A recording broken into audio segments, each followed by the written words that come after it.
Good evening. Welcome to Tuesday. It is the Omega Files here on the Games Tavern, and we've got our cast of intrepid adventurers back for yet another go. And we are in part 3 of Snowcrash, the Yukon-based survival run for the Omega Files. So I'm David, and grab a flashlight, a parka if you want to be like Jocko, a Glock. You'll need all the help you can get. And you can join us in Shadows and Conspiracy for the next 3 hours as we face off against elder horrors that are terrifying and exciting. You might survive, these folks might survive, or all of you might go mad. Who knows? If you're watching us here live on Twitch, please make sure to follow us. It's free and it helps support all the games on the Games Tavern. If you're catching us on YouTube later, make sure to subscribe so you won't miss when our episodes get posted. If you're looking for us, we're on Facebook, The Omega Files, so come find us. Introductions are in order. Let's go around and let people know who you are, you wonderful cast, and where they can find you on social media. I'll start. I'm David Quick. I am at notorious_GMD on Twitter, and you can also find me on Facebook. Jose. Hello, everybody. I'm Jose. You can find me on Twitter at Judge Ortiz Art. You can also find a link to my ArtStation portfolio there. I do fantasy art. And tonight I'll be playing Jocko Burnside, who's a square-jawed long-haul trucker out of Alameda, California. He's a t-shirt and jeans kind of guy, and he likes to think of himself as a reasonable guy who's experienced some very unreasonable things. Fair. Ego. I'm Ego Von Hubris. You can find me on most social media as Ego Von Hubris. I'll be playing the part of Tom Jones. Not that Tom Jones, but Tom Jones. A bit of a lounge singer, looks a lot like, sort of similar in build to Klaus from Umbrella Academy. Definitely seen better days. And as far as the may go mad, he's already half mad. We started this by rescuing him from an asylum. So he's, I would say that the odds are pretty high. Looking forward to a really great game. Very good. Bill. I am Bill Altizer. You can find me on most of the social media as Grumpy Lizard. Tonight I'll be playing Scraps, the hillbilly hobo. He's a big, burly redneck, and he's just a bigger country boy. Fair enough. Sorry. Hey, that's who he is. Fenn. Hello, everyone. My name is Fenn Bowman. I will be playing Dane Prastic. Pronouns are they, them, and they are a paranormal investigator and reporter for the clickbait mega giant Rumble Snack. I love Rumble Snack, by the way. So before we get into the story and recap last week, the Elder Gods do demand that we provide you with this data feed from our very own Tom Jones. Yes. Please understand that we have a couple of content warnings, and they are in no particular order of importance. These content warnings include abuse, animal death, self-harm, suicide, gratuitous violence, needles, kidnapping, death, blood, mental illness, tentacles, mutilations, mutations, shrubberies, insects, birds, blood, cats, dogs, drug use, more blood, chemicals and chemical usage, radiation, lizards, firearms, The Walking Dead. Did I mention blood? Explosions, morgues, interrogations, clowns, sarcasm, arson, threatening mechanical implements, blood, flying monsters, and snow. Also, the Omega Files stream will feature several points in the broadcast where you decide parts of the narrative. That's right, you get to use the Prime feature to voice your vote in the chat to determine an effect somewhere in tonight's investigation. Very good. So the polls should be up and should be going into chat very quickly if they have not already. We are carrying over some results from a poll last week that will affect scene number 1 here as we get ready to start. But there are 3 new polls up, so please do go out and lend your voice to the vote and tell us what you would like to see in tonight's game. So last week, the group made their way southward and they ran into a a dead guard, if I remember correctly. You killed some guard, you killed some patrolmen, and then you ran into another one, and you were stripping equipment off of it. And so now at this point, you're feeling pretty good about yourselves. You've got some equipment, you've got some warm weather clothes, you've actually got some weapons, and you had found yourself a nice place to camp for the night. Cold camp, of course, because you don't want the fire to give you away. But you're all huddled under the boughs of this pine tree, these nice evergreen trees with snow coming down still, and you can hear the choppers in the distance periodically moving through the air. And that's where you are when you hear one come very, very close. It's not like spotlighting down or anything, but it is moving close to the top of the tree line, and it comes right over your camp and passes by. And just as you're thinking that you're lucky that it didn't stop, and something bad happened, at that point, these two large, I can only describe them as 8-legged flying cockroaches, come buzzing out of the darkness of the night, and they fly into your camp. And one hits Scraps, and the other hits Marcia Esteban, who starts to scream because this is a big bug, really big, like as big as like a 100-pound dog. Okay, so that's where we're going to start. This creature is attacking Scraps, it would seem, and Marcia, and of course Marcia's boyfriend Biff is stepping up to try to help her out. But we'll start the action. What are you going to do, Jocko? You're the fastest man in the camp. What are you going to do? Crikey. Is there... is the bug literally on Scraps? It is. So I can't really get a clean shot off. I mean, you can shoot. But I'll probably shoot Scraps. You might. If you shoot badly, you might shoot Scraps. All right. Then in that case, I'm going to draw a knife. All righty. You want to do anything else? You can move in if you want to. Yep. Try to slash at the thing that's grabbing onto. All righty. Get So behind it. I'm going to give you advantage on the attack, Jocko. All right. I will say, if you miss, there is some chance you'll hit Scraps, but you do have advantage because you're using a hand-to-hand weapon, and the bug is not actively defending against you. All right. I'm sort of trying to put myself behind the bug if the bug's on top of Scraps. So just... Yeah, absolutely. All right. Let's say 39. Scraps, this thing smells like it may have 31. Something bad. 39 and a 31. All righty. So you missed? Let's see. Knife. Where you hit? I believe I... Unless you That'll put be- points in it, it's probably 25%. Yeah, that's a hit. All righty. Yeah. Then go ahead and make me your damage roll. It's a D4 plus your damage bonus, Right if you here. have one.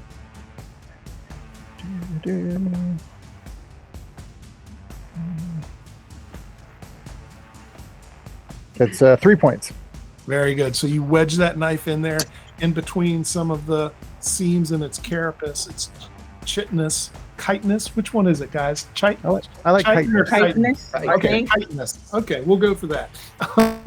It's chitinous exoskeleton. Tom Jones, you are the next person up. You are wicked fast for a aging performer. I mean, it's all those years of dodging thrown ashtrays and bouncers. I think it's really what it boils down to.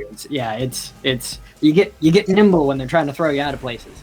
I still have my axe handle embedded with nails, and I am just going to make like Joaquin Phoenix at the end of Signs and just swing away and hope that it connects. At who? At which target? Probably at remind me of her name again, Marcella? Marcia. Yeah. Marcia. Yeah. I'm gonna Okay. probably at one of the ones coming at her. Okay, go ahead. Oh, that's close. That is a 39 out of 40. Very good. So she So, probably feels it. Like Yes. you know. She probably thinks you're swinging at her. Absolutely. Roll your damage. Club damage is a D6. I don't think you have a damage bonus. I do not. That is a 4. Alrighty. And Biff, he goes between you and Scraps, and he actually wades in with one of the combat knives also, which he is at some point during all of the equipment being pocketed, he has grabbed a K-bar combat knife, and he misses, but does not hit Marcia, barely. Nor does he hit you, Tom. We are to Scraps. All right. Well, I'm pulling out my combat knife and I'm just kind of wedging right in its mandibles. All righty. Nice. Yeah, its mandibles are right there. It's like trying to get at you. Go ahead, Scraps. I will say, as you're pulling back to hit at it, you feel your pants, like from your belly down, go really wet. Like it's just. Oh yeah. Well, I'm probably pissing myself right now. This is the biggest ass cockroach I've ever seen. That's not what I'm saying, although that is acceptable if you wish it to be. But, all right. That's 38 out of 45, so I'm good. All righty. Damage? With bonus, that is 4 points of damage right in its mouth. Nice. All righty. Yeah, it's like as you've got it wedged in there. We are to Dane. Dane, what you gonna do? Okay, question. Would it cost any of my action to take out my little phone and just hit record on what I'm doing real quick? Like on my camera. So what else are you gonna be doing? I wanna also charge towards the bug on Marcia. Okay, so you can do that, but I'm going to put you at disadvantage to hit because you're trying to kind of cram two actions into one. Okay. But you can get the phone out, and then you can also attempt to hit her, or hit the bug, I should say. Okay. As you're moving toward her, you will see Marcia's, her front also is incredibly wet. It looks like the bug has just almost pissed all over her or something. Oh my god, I think it released a bunch of eggs. I got a 12 out of 50 on that. That definitely is a hit. Roll your damage and your strength bonus if you have one. That is a 2. Alrighty. Very good. And so the bugs on their turn, they attempt to take off. It appears that so much damage has been done, they have no more heart for this fight. Does anybody wish to do anything while they're taking off, or are you just going to let them go? Can I do a perception check? Yes, you may. Or I guess spot. Yeah, it would be spot hidden, I assume. You're looking for something visually? Yeah, I'm looking to see if they have any sort of, like, I don't know, external branding or marking or tracking. Or Okay. Well, it's a 74 out of 50, so I missed it. Yeah, you're pretty sure you saw a serial number on each one, like down on its thorax. I love the idea of, just like, perfect. Custom printed bug monsters. They're 3D printed from Jack's Mini Shop on Etsy.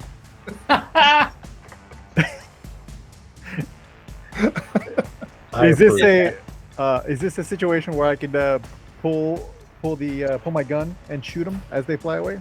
You may Or is attempt to, yes. Yeah, absolutely. Which one are you going to shoot? The one that's leaving Marcia or the one that's leaving Scraps? The one that's leaving Scraps, since that's the one I was on. Okay. Yeah. While he is shooting, I am getting these pants pulled off. I don't know what it left on me, but I'm going to make sure that it doesn't soak through. Okay, it looks like it left a bunch of really kind of watery, thin, like KY jelly, like transparent but still goopy, with little tiny chunks in it. All right. Sounds like egg goop to me. I was gonna say, it sounds like these bugs don't know anything about consent.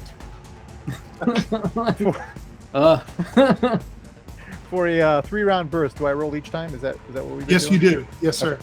First one misses a 97. Okay. Second one is a 40, and the last one is a 95.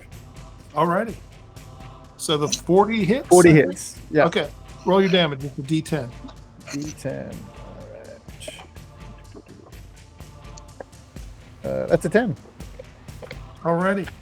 It flies into the night, and you're not sure if you hit it or how hard you hit it. Son of a bitch. What was that? What the hell just happened?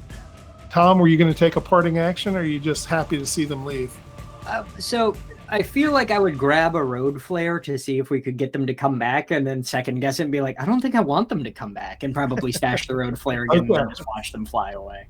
Alrighty, fair enough. Alrighty, so Scraps is taking his pants off, the outer pants, I assume. Yeah. And Biff is helping Marcia the same thing. He keeps yelling at her. He's like, hold still and calm down. I'm trying to get the pants off. What did that thing do to you? What's wrong with your pants? What the hell's going on? I have no clue, but it squirted something all over me, and Oh, come on. I'm just glad this stuff is winter gear and it's kind of, a little resistant. Can we try and observe what this mysterious substance is? If we have points in natural. You can certainly get out your phone flashlight and take a look. It is as I have described it. It is if you took like KY jelly and cut it with some water, so it's just a little more soupy than normal KY, and then you throw in some organic looking things that are about the size of mini marshmallows. Gummy That's bears. what it looks like. And you see a few things moving. They're tiny, like very tiny and thin worm-like things. Oh my. Not a lot of them, just a few. So let's have everybody at this time make a sanity check now that the heat of battle is past you and you can reflect on this. I also just like the idea of like Tom Jones wearing his ridiculous winter hat and then adorable like sweatshirt, just walking up to Scraps without pants on, shivering in the snow, just going, "You look ridiculous." Just not understanding the irony of the situation in the slightest. Dane, what'd you get? I got a 76. Alrighty, Tom Jones, what'd you get? That is a flat 90. Oh, Nice. Jocko, 46. Scrap. I got a 62. Alrighty, so all three of you except Jocko are kind of losing it here. This has been like you've never really seen anything like that. Now, as I'm sitting here kind of freaking out, I'm looking to see, did any of that fluid soak through? It did not soak all the way through. No. All right. Thankfully, you were wearing winter gear, and that made a big difference. I like that. That's good. It's good to know. Can we check if it soaked through on Marcia? It did not soak through on her either because the encounter ended so quickly. It didn't have a chance. And the first thing everybody did was kind of take their gear off.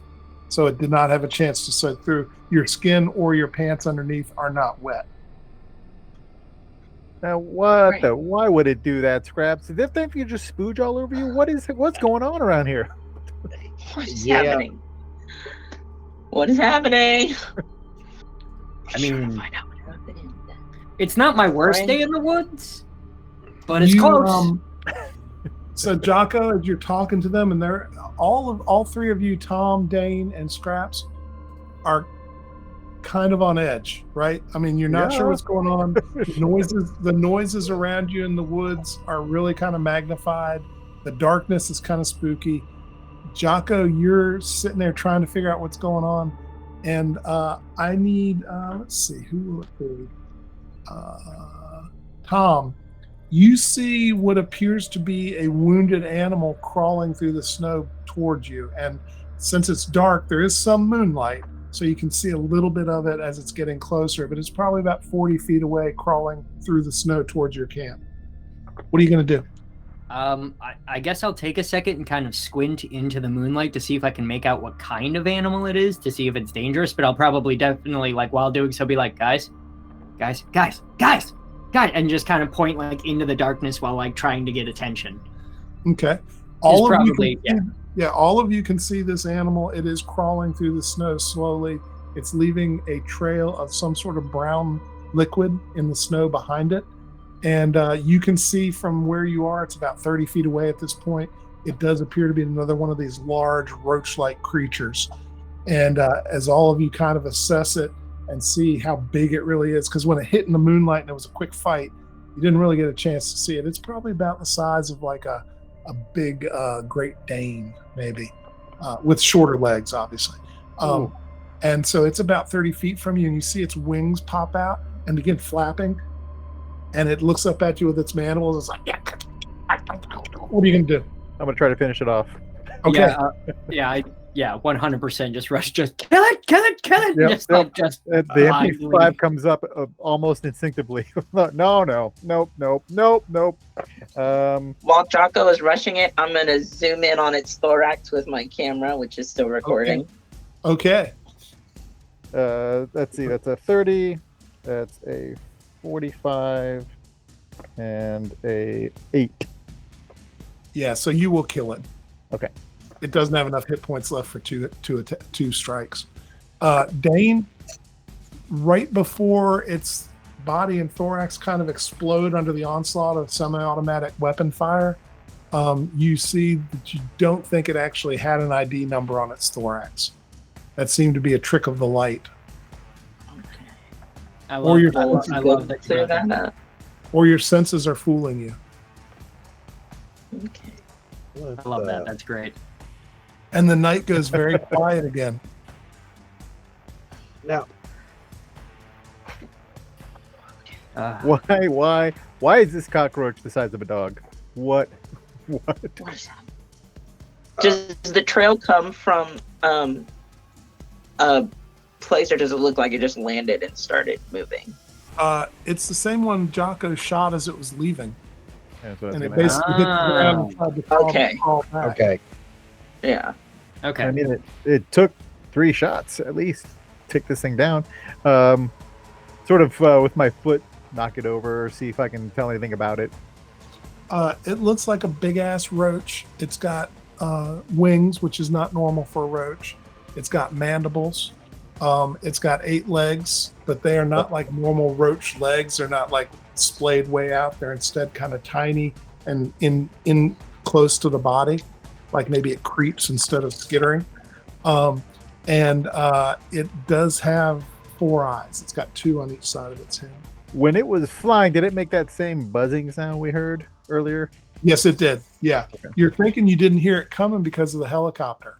Well, now Son of hold a- on here. It might look like a roach, but it's got 8 legs. That makes it like a spider, not an Spider- insect. Spider roach then? Oh, right. Yeah, because that makes it so much better. It's like, oh, and I'm crazy, It's fine. Well, you know, you The get to know irresponsible part of me wants to cut into it. if you do that, get some of them gloves out of that first aid kit. Do not touch it to your skin. Yeah. But I kind of feel I think you've got multiple gloves, right? They Or should. multiple first aid kits. Yeah. I'm gonna like put on some gloves, put on my parka, zip it all the way up, wrap a little fabric around my face, as covered as I can be, and I want to just kind of like slice into its thorax area a little bit, or whatever, like the main part of it is. Sure. Just do it soft there, buddy. You don't want it to kind of pop, Yeah, I'm like or at least keep your mouth closed. delicately sawing. Alrighty. So you're gonna need to make me a knife use to cut in, because it's chitin makes it really hard to penetrate. So you're gonna have to really try hard. Get Oh, between that the was plates. 70 out of 50. Snap the blade. Oh, come on, Dane. You got to go between the plates. You've obviously not skinned an animal, have you? I'm just saying. Guys, the pain in my stomach is getting worse. It does make sense that you would be distracted. I mean, you know. Marcia But it's- says, "Mine too. My tummy hurt very badly. Well, that's not news, is it, Marcia? No, it's very bad." Biff It's is searching around in his backpack and pulls out some Tums and gives them to her.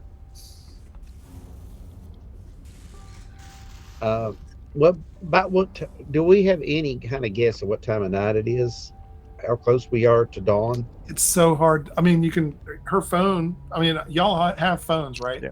Yeah. So you can fire it up and it'll tell you it's about 11 o'clock that night. Unfortunately, they took mine, and I didn't get mine back from the home. True.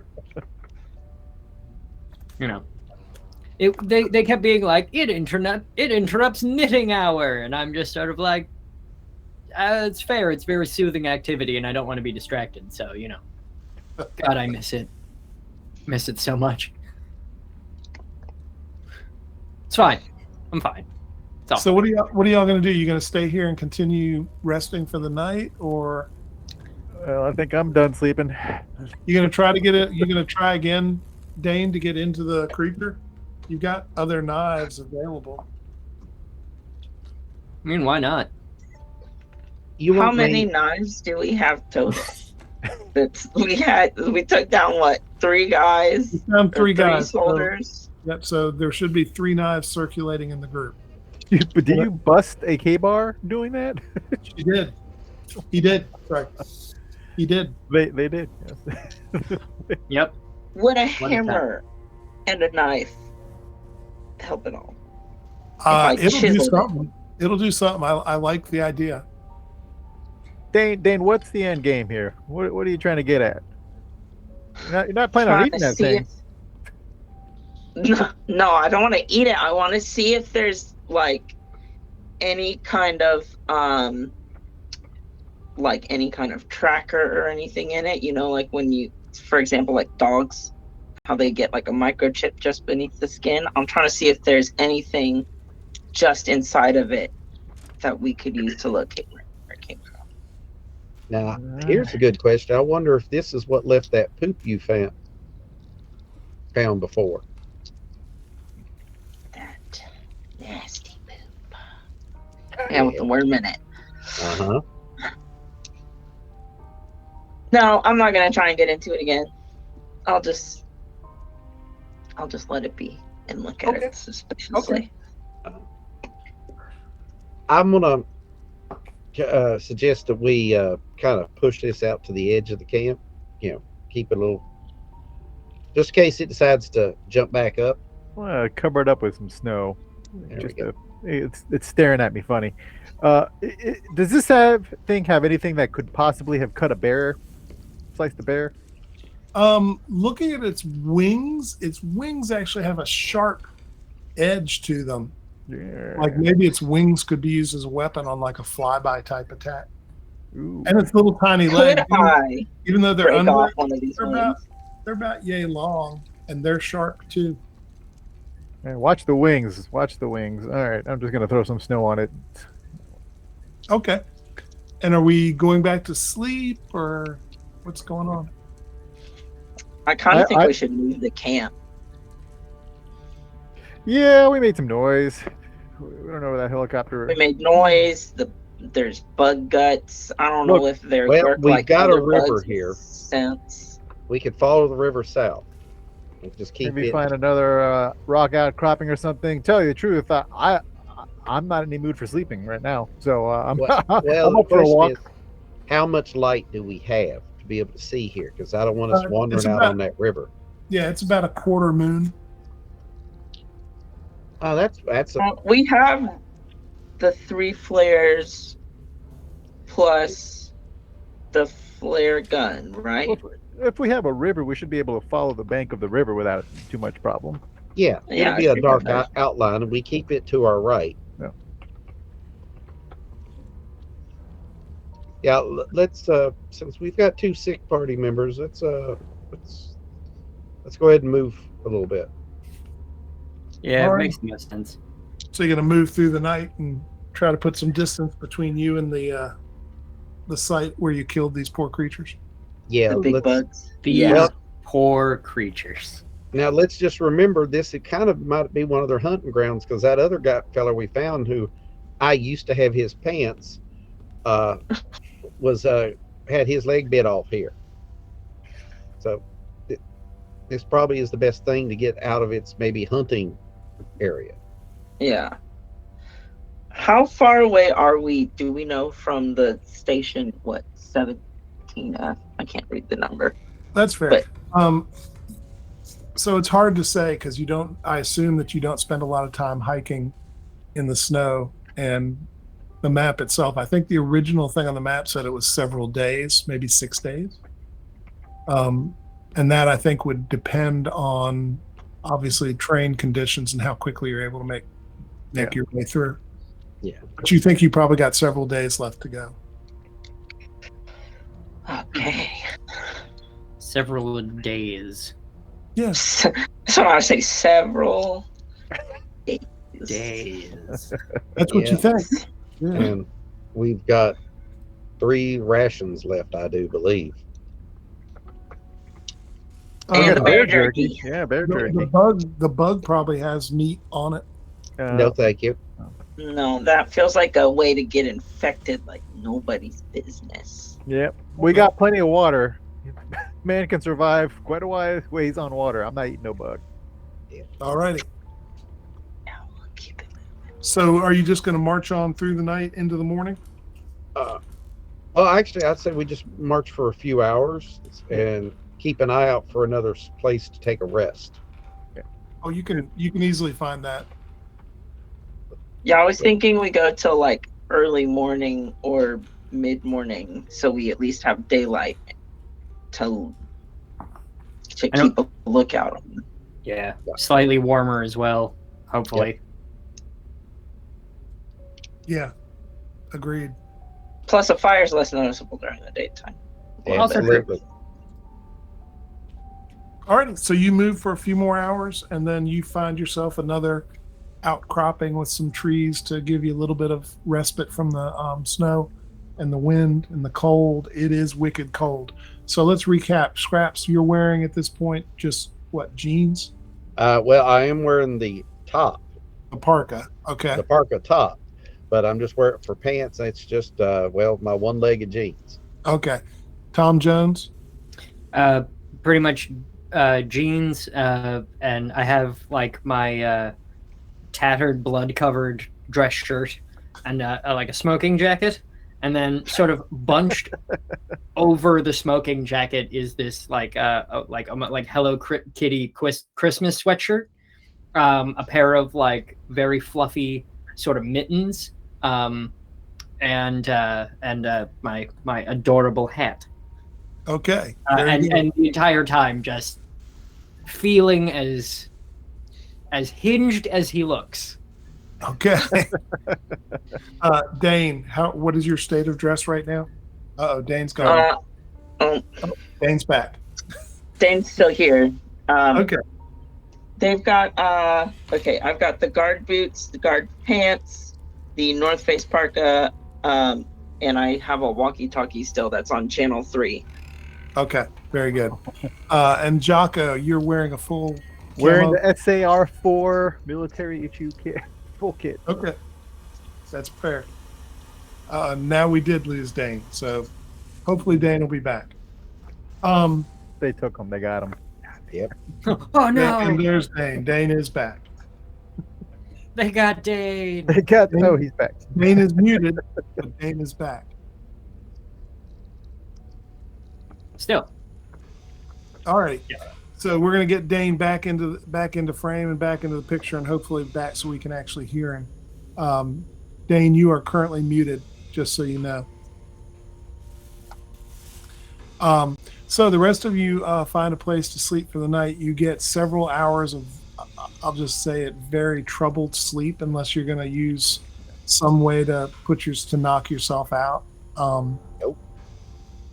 You hear helicopters periodically through the night, not often, but probably 2 or 3 through the night, which strikes you as odd that they're still flying nighttime missions to do something. As soon as we find that camp, I'm guessing the adrenaline has run out. But I Oh, am gonna, yeah. I am gonna take that flask, that fifth of whiskey that we found, and take a shot out of that before I try to get some shut eye. Alrighty, I think it's actually rum, and I think Rum, it's perfect. half of a fifth. Half of a fifth. Little shot. Maybe a double. Fair enough. So yeah, you get through the night without any further issue. You get some very troubled sleep. All of you are feeling pretty haggard by the time you get yourselves back up and moving in the morning. But you do wake up in the morning. Marcia continues to express how much pain she is in. Dane is also in pretty significant pain. Scraps, you are also feeling a little gassy. Oh, And we still can't see any physical, like outward manifest. There's no. I don't feel any move. Nothing There's specific. no observable phenomena going on for you. I hate that. In that case, I will also just take a shot. Okay. There you go. Alrighty. So, what's breakfast going to be that morning? I know y'all have very limited food supplies. I think start the day off with the breakfast is the most important meal of the day. So an MRE I think is in order. yep. Fair. We'll kind of stretch out 2 of the 3 remaining MREs, maybe a little bit of the bear, and Just want you to know how much I love that sentence. Just as a sentence. We'll stretch out a little. We'll stretch out the MREs with a little bit of that bear. yeah. Honestly, I probably ought to do a book of Call of Cthulhu game quotes because they 100%. are precious and wonderful. I want to take them and turn them into like motivational posters where it's over like a sunset or a bunch of running horses. You know, like just really incongruous. Nice. Grab that bear jerky. Alrighty, so you set out that morning, continuing on towards where you hope the radio tower is, based on what the map was that you have. Mission Omega Control. What was our first poll response for today? Alrighty, so you're about 2 hours into your trek, and I need everyone to please make me a listen check. And what I need to know is if you made it or if you made it really, really good. 19, That sounds good. which is really good. All right. 95. Okay. So, Jocko, we're going to carry through the theme from last night, which is everybody else is still on edge and maybe a little addled from what's gone on from the giant roach encounter. But you are adrenaline rushed and your senses are spot on. You hear Jocko, what you can only describe as muffled footsteps in the forest ahead of you, in the snowy forest ahead of you. You can hear like the jingling of equipment. Something is moving through the woods and moving pretty fast. What are you going to do? All right, so Jocko has seen Predator, and so he's going to do this thing because he learned that watching Predator, and he's going to get down and sort of tell everybody that. Okay. And I point in the direction that I hear the jangling. Everybody, Jocko has given you the sign of Black Power, and he has then gone to his knees. I'm just like, I mean, I've seen enough movies. I know. Okay. And if I feel for a second he thinks about it and he turns around and goes, "Get down." I sort of point my gun in the direction of the jangling. Go to the ground and also pull up the hood Smart on move. the Smart thing. move. yeah, I feel like at any time Tom Jones is told to get down, it's more of a boneless crumple. Like it is just Just collapses. like one of those Like a toys where you push the marionette. bottom of it and it just goes completely limp. That's basically, yeah. That's a great throwback toy right there. Thank you. Yep. Alrighty. So everybody goes to the ground. I need everybody to please make me a stealth roll. And you're at advantage, so give me your best. All right. Oh, not that. I'm glad you gave me advantage. I think that's Yeah. the role I'm likely Thank to God. get this whole game. 95 and a 16. I got Nice. a 41 out of 50. I rolled a 2. Nice. Scraps? Unfortunately, as I'm hitting the deck, my crutch hits a tree and that makes a loud clatter. Ding. I All missed it by 14. Alrighty. Do you want to spend luck on that? Nope. Okay. I'm gonna let fate be what it is. Okay. So you basically plump face forward into the snow, and your crutch spins around and also drops into the snow. Let out a And- big loud gassy belch. When you hit that deck too hard. And That bear jerky. what you see, Scraps, from your position, because you've got a good view since you didn't hide as well. Yeah. You see three people, three of these soldiers in the same uniform that Jocko is wearing. 2 men and a woman, and they are moving through the woods together very quickly. One of the men has his left arm in a sling, and you can see red on the sleeve, so something has wounded him. The man and the woman who are not wounded both have their weapons out and ready, like they're on edge. That right there. Alrighty, and we're back. Sorry for that technical glitch. So these Scraps, these 3 people moving. I'm not going to say they're running. They're not running because you can't run through the snow for extended periods of time. But they are trotting. They're moving faster than a walk, not quite a run. Double tap. And they are never closer than 50 feet, and they are not looking down at where y'all are on the ground. They are looking up and out, and they appear to be on the run, trying to get somewhere. But so that's it. They are moving past your line of vision. Does anybody want to do anything? Does it seem like they're moving like intently in one direction, or just like they are trying to get away from something else? Make me a psychology roll.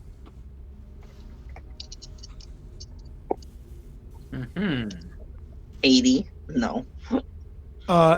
Which would be the scarier answer for you? Running away from something. That's what they're doing. They're running away from something. Oh my god. What the fuck is that? Now, Oh are my they God. running in a parallel course or perpendicular to what we were doing? They're running not really truly perpendicular, but it is cross path to the direction you were moving in. Hey, I'm going to stay down. I'm going to assume that they're running away from something, and B, possibly to rendezvous to their pickup. Is my Fair. guess. So they go ahead. I'm just Yeah. sort of making sure everybody just sort of stays down. They didn't look like they saw us. They don't appear to see you, and they move away, and they're 5 minutes goes by, and you can't even hear them anymore. You can't hear the jingling of the equipment and such. How long are you going to wait before you start moving? That's Probably. a good question. I don't think we should wait very long because I think something's coming, guys. I think we should just get to following them. If it's if it was perpendicular, we should just keep on moving. Let's keep on Yeah. moving. I think that's the wisest choice by far. Is if you think something might be in an area, don't be in that area. And it's probably coming from that direction, so we're go this direction. Let's go. Yeah. Okay. Yep. So you start moving and heading in that direction. Who's at the back of the party? Okay, Tom. I'll take it. Make me a spot hidden, Tom. Okay. Y'all have been moving for about 5 minutes. So let's see. So my spot hidden is my spot hidden is not very good. Spot hidden.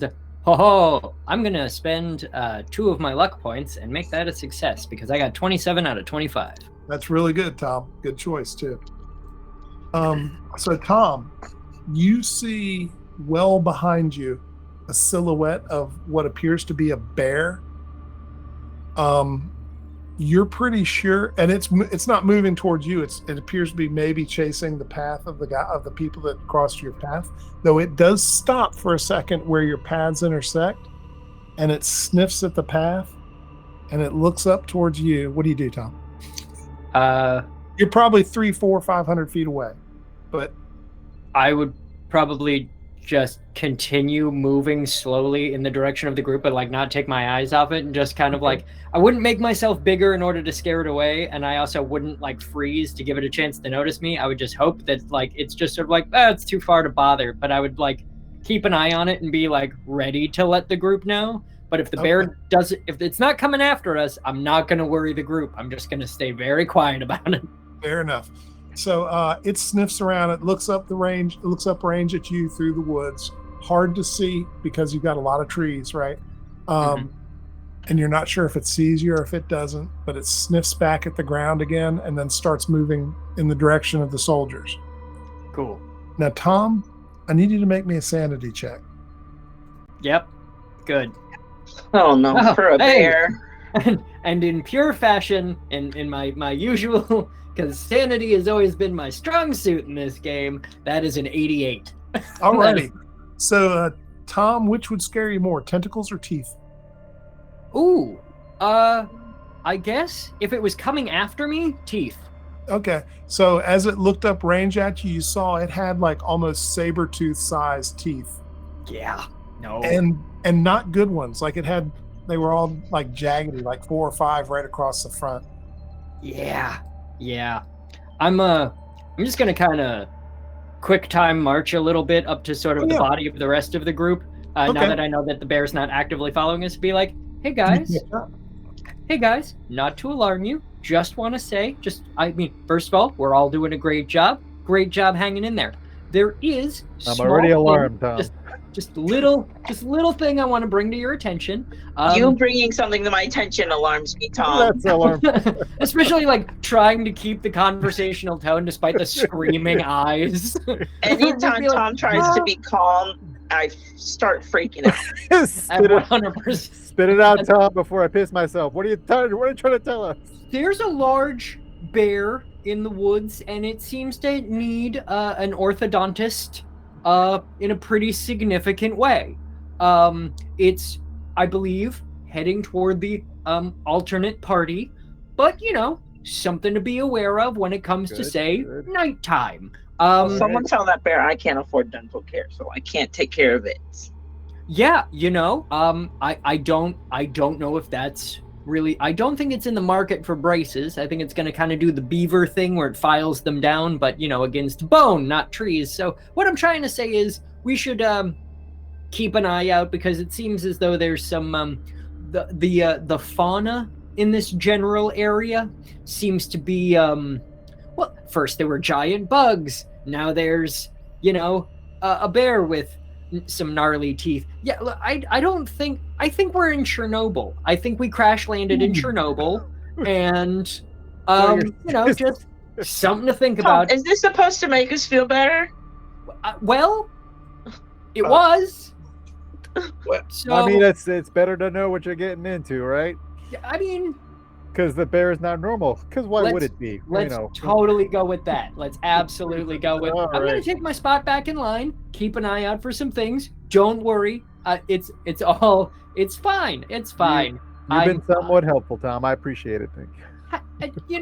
I'm just happy to be part of the group. And like the entire time, he's just like white as a sheet, like not like actively crying, just passively, like just the eyes are just streaming tears. It's like, cold. It's cold. That happens, It's like the end of Pearl for anyone who's seen it. Yep, exactly. Right. Yeah.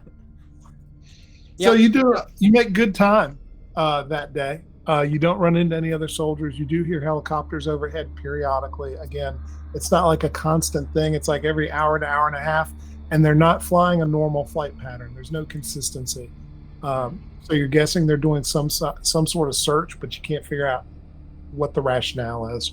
And they are definitely the SAR Search and Rescue Division 4 copters. Marcia is beginning to have pain problems. Like she's beginning to have trouble keeping up. And you can see Biff has put his arm under her. She's put her arm over his shoulder, and he's like assisting her so that she can try to keep up. We can take 2 minutes. I'll walk over to, do that. I'll probably explain to the group at this point that this means stop, so everybody's clear. Right? well, at least according to Arnold Schwarzenegger. And I'm walking over to Marcia and Biff, saying, "So doesn't look like the Tums helped much there, did it?" Biff looks at you guys. Well, I mean, she seemed a little better for a little while. Dane, at that moment, you have a shooting pain in your bowels.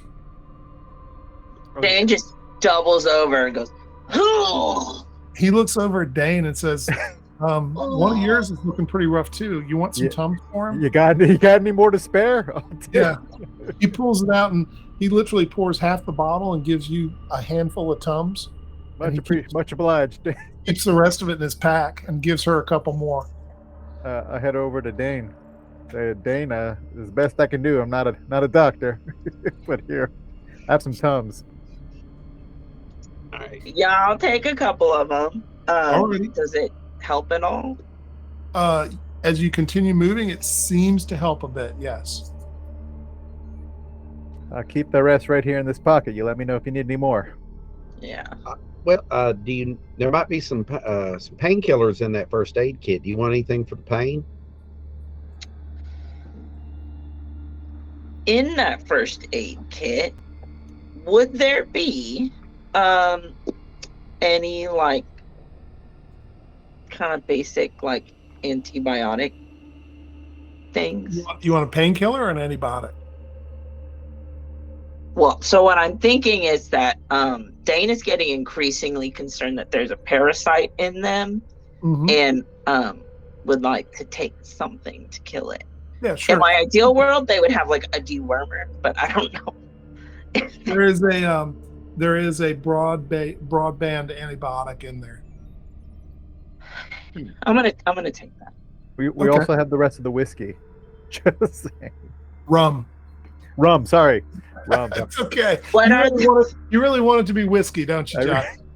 what are the advisory notices on this antibiotic regarding mixing it with rum?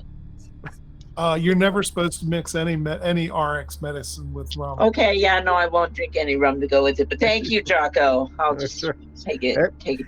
I'll have some. Excuse me. Okay. Why is the rum not gone? You're feeling a little gassy too, Scraps. That's why I'm like, okay, I'm getting ahead of this. Yeah. So anyway, y'all move through the rest of the day and on towards, as the sun is probably about 30 minutes from going down, you come to a place where it looks like this would be your opportunity to maybe cross back across the river. And you see there is actually a bridge across the river here. The river appears to be the water is about 10 feet below the bridge, and it's churning pretty hard, so the water is moving fast. The bridge appears to be 5 piers that have been built in the water. So think about like the big telephone pole type things. This is like clusters of 3, and there are 5 clusters of 3. And then there are footboards that have just been laid, probably nailed, onto those piers. So it is the simplest of bridges. It is literally just boards that go across the river on these high piers. So there is something odd about this, though, in that the middle pier is exposed, and the boards don't go across the middle pier. They only go up to the first 2, and down from the last 2. There's about a 7 or 8 foot gap between the boards, with the pier right in the middle. Now, you see that the waters are roiling, they're churning angrily. This log footbridge, again, it's about an 8 foot section that's missing. As you're looking, what are you going to do? Let me ask you that. What are you going to do? How close are you going to get? And are you going to take a look, or are you going to camp for the night and then deal with this in the morning? Well, we'll take a gander. Okay. Before we set up camp, maybe. All Now, right. Are the is it equidistance from pier to pier? Yeah.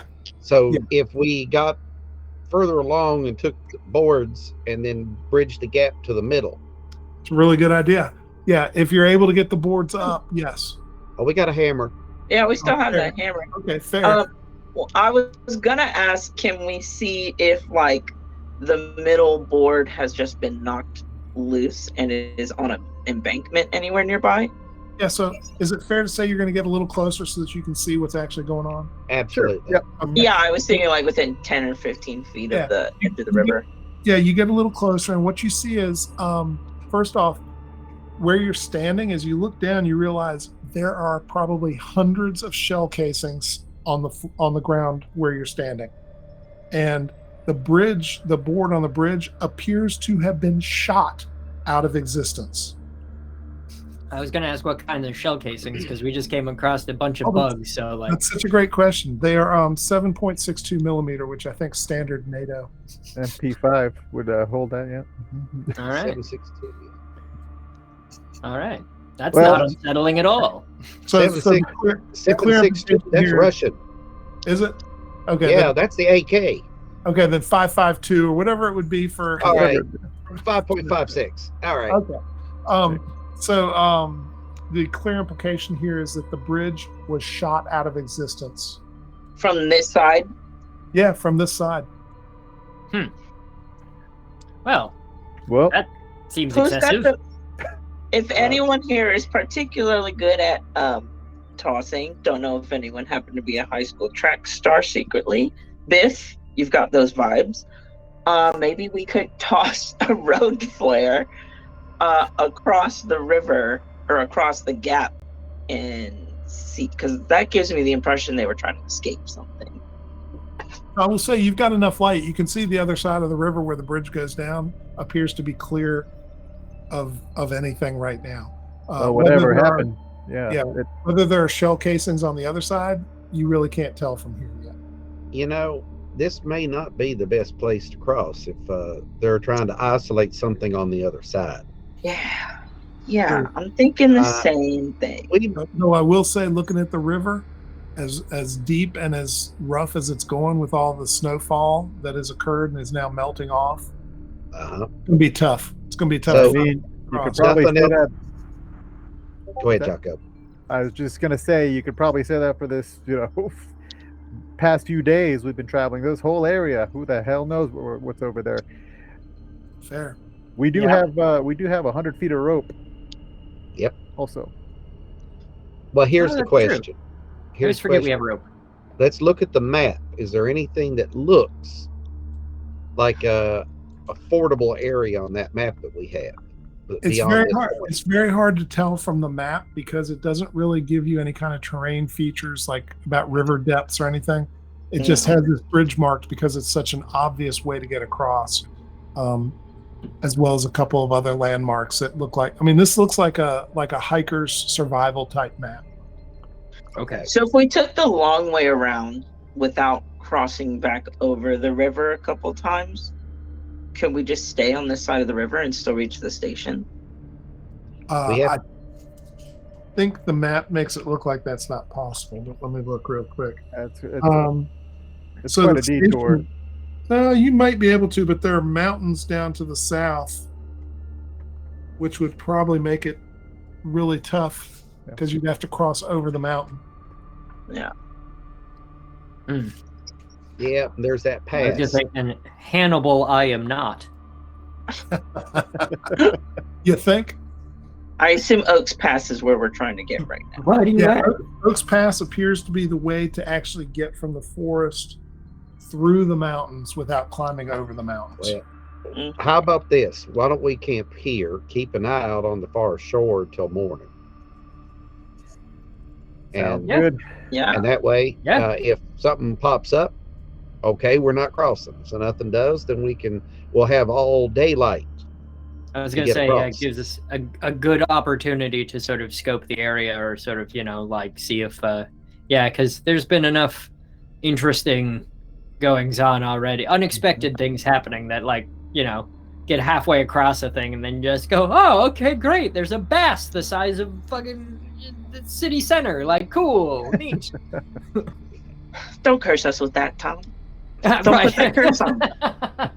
Tom immediately feels bad. Like, Don't even speak it into existence. So, is the answer that we are going to camp over here for the night and then Absolutely. take a look at this I in the think morning? so. We'll let the ideas of how to get across percolate overnight and do our best in the morning. Okay. Try to Yeah. come up with some sort of. I'll use my survival skills and see if I can't come up with some sort of herbal remedy with the local flora, Oh, I like the sound of that. and see if we can't come up with something to soothe some rumbling tummies here. Okay. What skill are you using? I have survival forest. How would Okay. that work? or would you Absolutely, rather sure. natural world? No, I'm good with survival force, especially if you took points in it. That's Yeah. a very specific thing. Yeah, Have at man. it. Oh, hey, I'm going to spend 4 points of luck and make that Okay. a success. All righty. Heck yeah. Always good. Nicely done. Yeah, so you find some moss and tree bark and stuff like that you can combine into like a home remedy that's supposed to ease stomachs that are having difficulty. All right. Just, Are you gonna we'll- drink? Are you gonna drink it first, or are you gonna get Dane to drink it first? I'll drink it first. It's my Okay. it's my concoction. Okay. That way, if I pick the wrong tree here, it's my fault. All righty. Very good.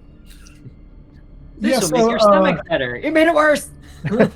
Oh, drink- sorry, this was a laxative. I You drink the tea, and you actually, after about an hour, you do feel markedly better. Like it's, and you know the reason. I'm not sure if you're going to tell Dane, but the reason is because it's basically like a painkiller, like almost an anesthetic internally. Yeah. So you just don't feel it as much. well, and if he's it'll hydrate Mhm. as well. Nothing Yeah, wrong I'll with that. drink it too. So that night, except for helicopters, which buzz by at varying distances a few times, you don't hear anything. Though I will say, somewhere off in the distance, hard to tell from what direction because you got mountains and rivers and all kinds of things playing with your acoustics. You do hear something in the night that sounds like this.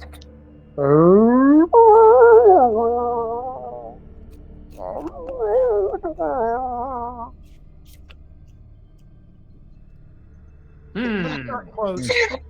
All right, I'll pull out my knife.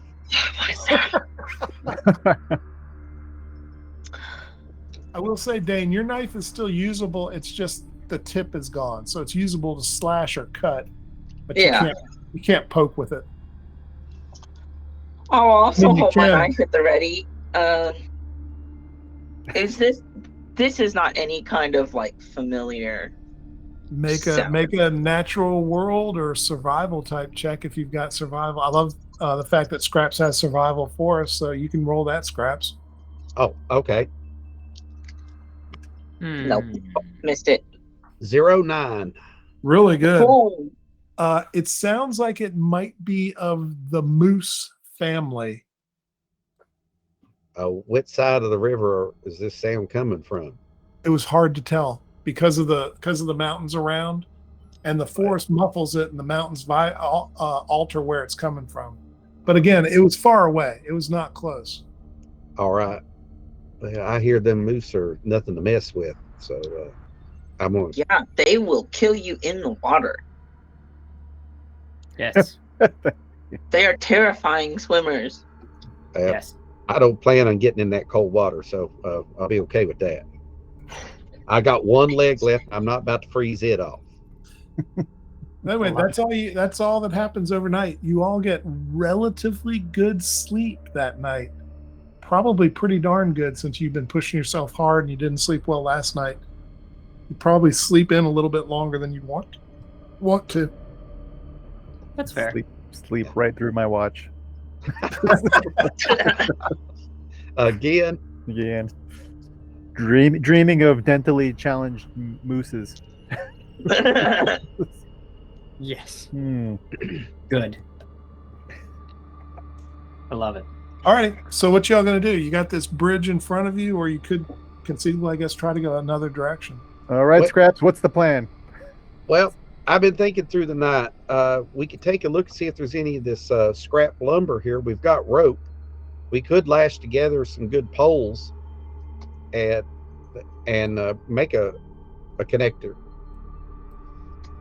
Yeah. I also love the idea that you could just start a new business just called Scrap Lumber. That's just I will also point out it's an 8-foot gap with a pier in the middle of it. So you're only talking about a 4 foot, less than 4 foot, probably like a 3 foot Oh, jump. wait, so we could just like stepping stones across it. Yeah, it's really because of the fact it's got the pier in the middle of the 8-foot gap. there's plenty of opportunity to really. Well, why don't I just go on across with this end of the rope and just make it tied up over there? Yeah, great. Okay. Makes sense. I don't make good running jumps these days, so No, that's why I volunteered myself, Scraps. You stay on this side of the bridge. all right. Once we get everything over there, then you come on across. So everybody at the water's edge watching Jocko. Yeah, Yeah. probably just offering him words of encouragement, like "Thank you for sacrificing the dryness of your ankles." All right. I don't plan on falling in there. So as you're standing there watching Jocko begin to walk up the plank, Dane, you notice something kind of strange on the water's edge on the rock, kind of in the shadow of the bridge. So it's not under the bridge, but it's close enough to the edge that there's a shadow cast over it. And what you see is what appears to be a human arm that's been like shot off right below the elbow, just laying on the flat rock. It does have a wristwatch on. Nice. Everyone, I can't see an arm over there. Everyone else see that? I immediately Yeah, look it's up there. and then look down. Yeah, it's there. Oh, It's like what the hell? That's it looks like an disgusting. expensive watch, maybe a Rolex, just based on the band. But that's all the way below, yeah? It's out of reach. No, you could literally walk down on the water bank and just kind of lean over and see it. It's right there. It's just like last night. It wasn't probably in the shadow of the moonlight, so you probably didn't notice it, and it was darker. Now it's full light. I'll definitely walk down. Be careful, Tom. Make sure that arm's not attached to some tongue of a thing in the river or something. You can see the raw red wound where the bone and flesh have been shot through, again with probably several bullets.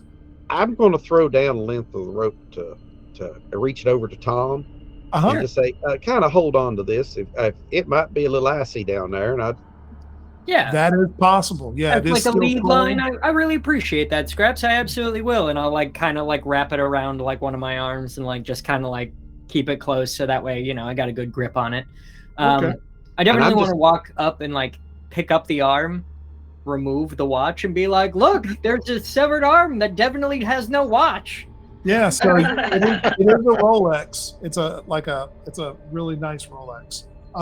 And so as you're saying that, Tom, the hand begins moving frantically, and you can see it is weird, right? As you're looking at this hand, all up here where the fingers are what appear to be a tiny cut across each finger, but each one opens and it's an eye, and you can see in the palm part a like lamprey like mouth just kind of opens, Oh, come on. and these little like centipede like legs underneath are all moving like they're trying to move and like they're trying to ambulate, and the thumb actually grows really quickly and lashes around your throat. Oh, the come thumb- on. the thumb What is the- like a tentacle.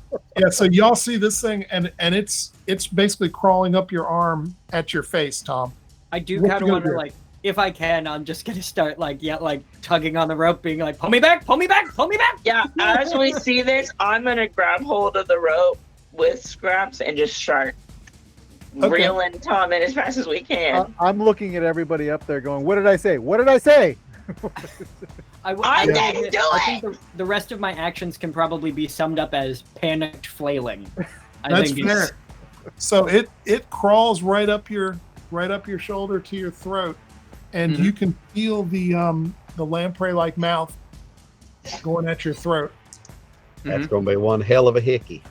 You take 3 points of damage, Tom, as it locks in on your throat. The Good. old Riverside Rolex trap. Alrighty, so Scraps and Dane, I know you pull him up. Is there anything else you wish to do? Oh, He I has I'm a- gonna do. try and slice the He has a thing. mutated human hand on him. Oh, I should say this. Sanity check, everybody. Oh, absolutely. Yeah, I'm a- oh, of course. Yeah. okay. 35. Woo, a 0-8. I think The Tom? delightfully dreaded 100. Oh! No, that is so It makes right. sense. It makes It's sense. so perfectly in character for this moment. Like, Scraps Yeah. would be 36. okay. So everybody basically made it except for Tom, who failed at such an epic level that it is hard to believe. Give me 1 sec while I update you. sure. Like in my brain too, I was like, Tom would probably be like, if it's on his neck, he'd probably be like trying to hit it with his chin or trying to bite at it. But honestly, after the 100, it's probably just like it's my time. Take me now. Just gives up. Oh yeah, Little- full interview with a vampire moment where I'm like, allow me here. Flesh you right in this area. So Tom, you've kind of gone over the edge. Fight, flight, or freeze.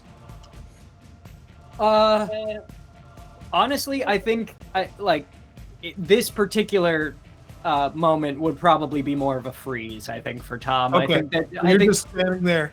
with everything else that's gone on, I'm probably just being dragged by this rope and just more or less catatonic. It's there. So Tom, for the rest of the adventure, you are afraid of right arms. If you see a right arm, Good. like the flesh of it, you're in deep shit. Good. Okay. Good. Well, Tom's about to be in some deep shit because I raise my knife and I try to grab the arm part with my left hand, and I'm gonna try and chop it at the wrist to at least hopefully injure it with my right arm. Okay, so you're trying to chop the wrist rather than just generally doing damage to it, like just stabbing it. You're specifically I'm trying to chop actually off the like. wrist. Ideally, I'm hoping to slice it at the wrist, and maybe that will be like decapitating it and making it go. Okay, make your attack. As you're trying to hit it, it is still moving. Like, even though it's attached to him, it's all over.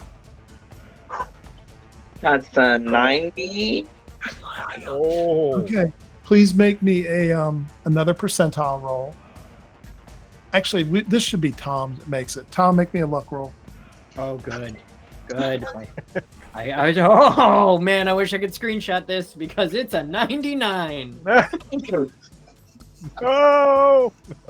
Please roll your damage, Dane. Okay. Well, the good news is that it's only a D4.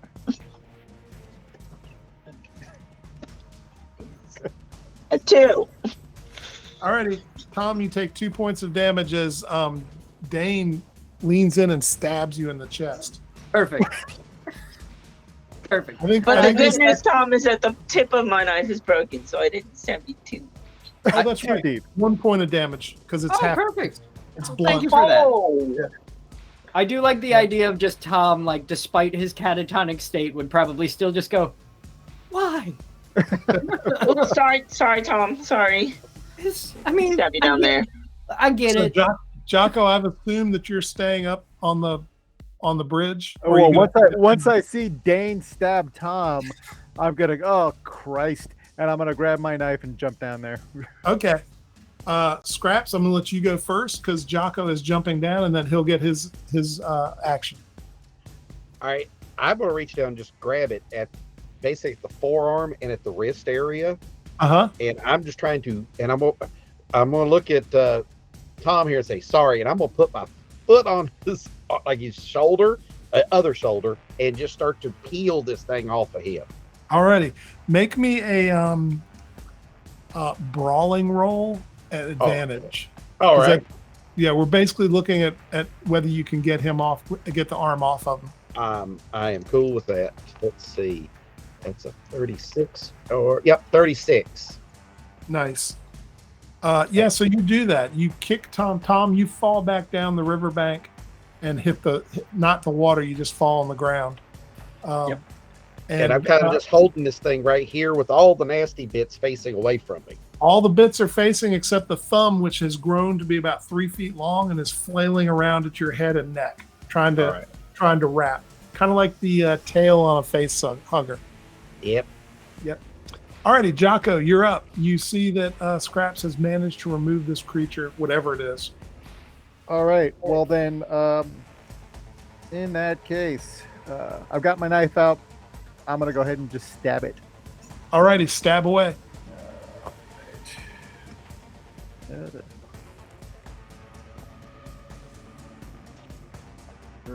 78, which is a miss. Do you want to push the roll? I don't know if I can push it far enough. No. Pushing, you roll again. And if you fail a second time, bad things happen. I will tell you, if you push the roll and fail, you will stab Scraps. Right. Well, I mean, that seems to be the theme, right? So what Kill the it, hell? kill it, kill it. I'm going for it. Okay. All right. 29. Very good. Roll your damage and your damage bonus. All right. That's This thing nice. is still moving, Scraps. Even though you're holding it, it's still wiggling. And it's got such ferocity in its wiggle. It actually is still hard to hit. That's Oh, a yeah. 4. 4 points? Yep. Alrighty. You stab it and it goes limp. All right. Let it go. Let it go. Oh, I think I got it. I'm basically right at the wrist joint. I'm flinging it towards the river. I'm just like, Okay. gone. It flops into the river with a splash, and who knows where it goes. Probably downstream because it's a pretty rugged river right now. Montana. You know, I'm beginning to think maybe we shouldn't be throwing anything infected in that river because we're just making it downstream problems. That was probably not a good choice. I was thinking that since we're also following the river, but we are where we are. So,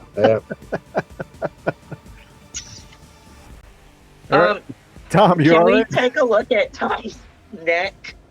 Yeah, it just looks like it's basically truly a flesh wound. It didn't get deep and it didn't have time to suck much, but he's got a nice ring of where these lamprey-like teeth locked in for just a moment.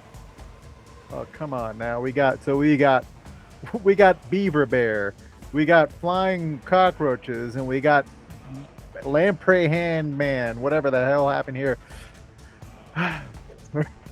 Tom, I do believe that in its previous life that was a fan of yours because they really loved you. Uh-huh. Well, then they Tom, should know. Things gotta sting a little bit, and I'm gonna just put a little splash of rum on his wounds so they don't get infected. Okay.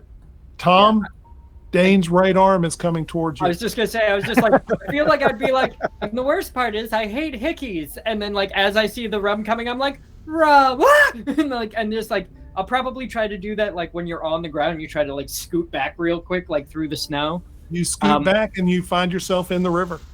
Fantastic! It is very cold. It and is wet. very cold. It's very cold and wet. Whoa, be like- whoa. What's the matter?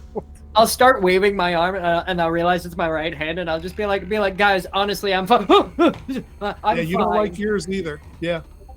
Yeah, just and then like Scare immediately yourself like, put it deeper away into the and river. and be like, I'm fine. Can we figure out what is going on with him?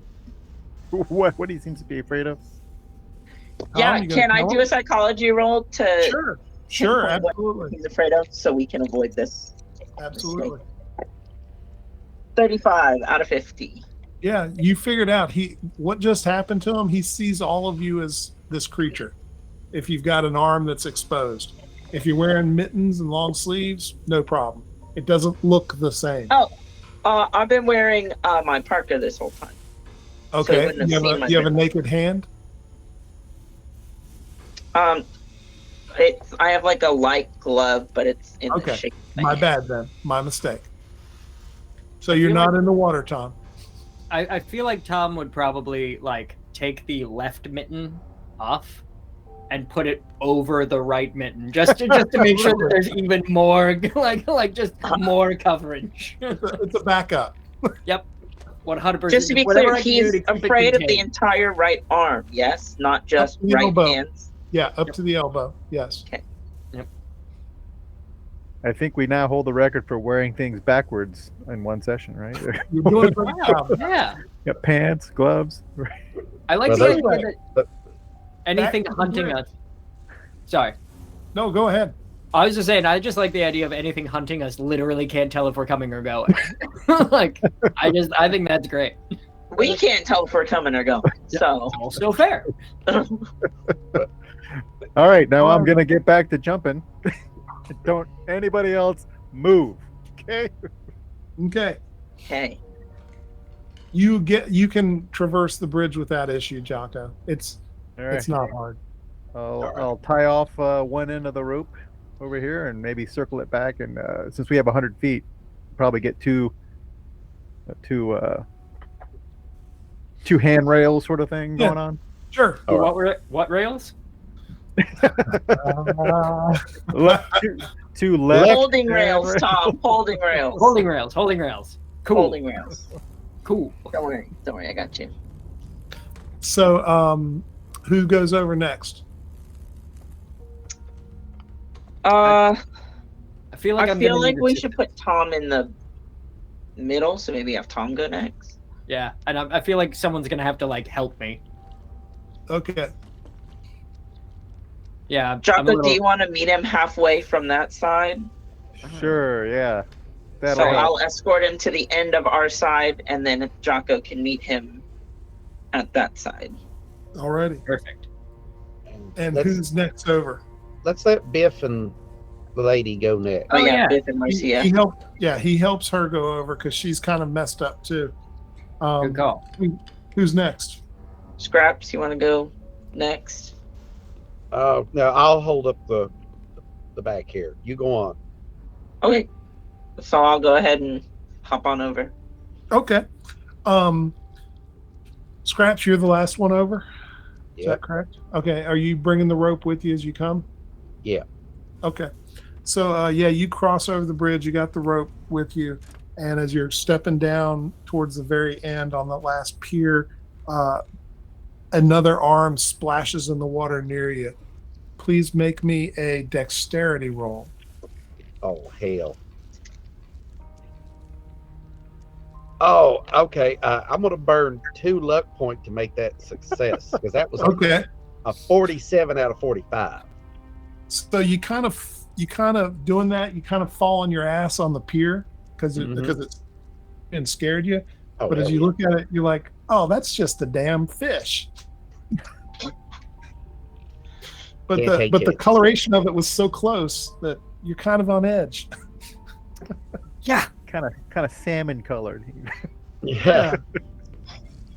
So anyway, y'all get over the bridge just fine, and you've got probably a good 6 hours of daylight in front of you to continue making your way. All right.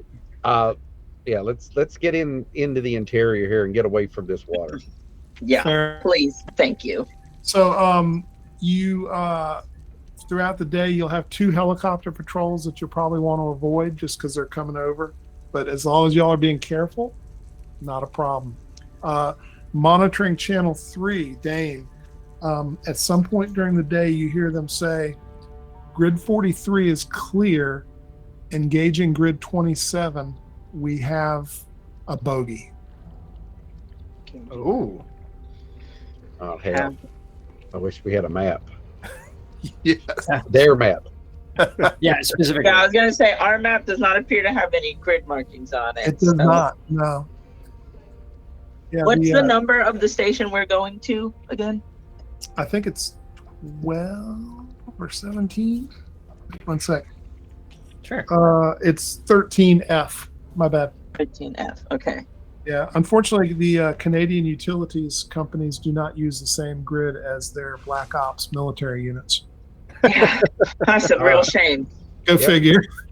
Oh, so the regular search and rescue division doesn't happen to have one available on there. No. Okay. They're not carrying a map like that. Never mind. So you get to a point where it's beginning to get to be sundown. You made good progress inland, not quite to the pass where you can kind of turn and head towards your ultimate destination, but you're getting close. You going to look for a place to camp that night? I think that's probably a good idea. Okay. Yeah, we'll set up our little tarp situation again. Jonko, you'll notice as you've gotten through the day, as you've been walking, that you're beginning to feel some stomach troubles too. You're beginning to feel kind of gassy. I reach into my coat pocket, grab one of them Tums. Okay, Dane seems almost debilitated. Dane and Marcia both are having a really tough time. But you find a camping spot. You're running low on Tums. You're probably down to about a dozen. Did that tea seem to help for a majority of the day, or? It seemed to help for several hours. Great. Well, Yeah, Well, that's good not news bad. is that we can try making more of that. yep. I'll do my my go to sleep ritual, which is take a double of the rum. Very good. Nice. So as everybody's kind of getting ready to try to turn in for the night, it's about 8:00 normal time, and Marcia and Biff are sitting near the fire, and Marcia falls onto her side and begins to scream and convulse almost uncontrollably. Oh, Now, obviously, her screams are echoing through the forest. It's a very loud scene. And all of you, please make me a spot hidden roll. Ooh, nice. Woo! 26 out of 50. 93. Tom? Nah, I got like a 50. It's not Perhaps? worth spending them. I got a 19 out of 65. Very good. So Scraps and Dane, both of you can see, because she keeps complaining about her stomach, and even more so now, right now, she's screaming about her stomach. And her boyfriend Biff actually pulls her parka apart and pulls her shirt up to try to look at her stomach. And what you see is, starting right about where her belly button is a fist-sized lump under the skin moving upward towards her ribs. Cool. Oh, hell no. No. What is Good. that? Anybody going to do anything? I would like to, pee my pants as a free action. Accepted. Challenge accepted. Is Biff restraining her right now? He is restraining her with his left arm and smacking. He's trying to grab the lump, right? And as he's doing so, you hear him going, "This is like the goddamn Mummy. This is like that Brandon Fraser movie." I'm going to ask him to hold her really still and try and see if I can kind of put my hands to contain or encourage whatever this lump is to stay in one area. Okay. You put your hands down, and the lump kind of moves under your hands and under the skin and continues making its way north towards her rib cage. She's still screaming. I take out my knife and I try and slice right into the lump. I've No. seen this movie. I'm backing up. I got it, Dane. Oh, I'm going to just keep her very still while Jocko does it. Okay, what you doing, Jocko? I saw Dane draw that blunt ass knife that he stabbed Tom with. And no. I got this. First I'm gonna kind of glance over at Biff, and maybe not say it out loud, but be like, well, maybe I will say it out loud. Biff, you're mighty calm. This is like another Tuesday for you or something. He was not calm. He looks. Oh, he was not okay. All right. Yeah, he was, Yeah, he was smacking wide around at it. open. But he's doing all he knows how to do. He was making a Mummy reference. I didn't figure it was. All right. You're guessing from his standpoint. That's kind of how he handles stress and borderline going crazy. All right. I'm gonna try to stab the thing without stabbing too far into her, sort of sideways if I can catch it. So, are you pulling back? Are you trying to pull back on your stab? I mean, like force behind it, or Yeah. You said you're trying not to stab too deep into her, which could make it harder to hit the thing. Because that's not your normal technique. yeah, that's true. I was thinking more of a slice, like a Yeah. scalp. Oh, cut it across. Yeah. You can All try right. that. We'll try to cut it across. Okay. Make your attack. All right, that is a 11. Very good. Yeah, you managed to cut up basically an exit point, and since Dane has got his hands, kind of corralling it, Yeah. it fights it. It does not want to exit. But Dane, I need you to make me a.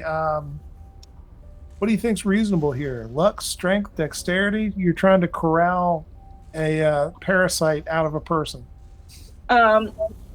First aid? No. I kind of want to say sleight of hand because I'm trying Sure. to use my hand Sure. directionally. That's not necessarily my best attribute, but I feel like that's one of the more reasonable. I mean, That's fair. it's on brand. Nothing up this Hey. sleeve. That is a 16 out Nice. of 25. Alrighty, nice. So yeah, you managed to corral this thing out of her subcutaneous area, out into the open, and what you see is what I can only describe as a garden slug that has again 4 eyes and leaves a trail of brown slime as it gets onto the top part of her skin. And the slug begins moving as quick as it can, wiggling as it goes, trying to get off of her and into the snow. What are y'all going to do? You two are right there, Jocko and Dane. What are you going to do? Oh my. I instinctively reach in my bag to see if I have any other cup-like No more cups. substances. Bug cup. Make me a luck roll, Dane. Yes. Excellent. I'm so glad that it's down to a luck roll for a bug cup. No, it's a slug cup. Right. Cup. Does this Also, look like the That was lamprey a thing? 67. You are out of cups.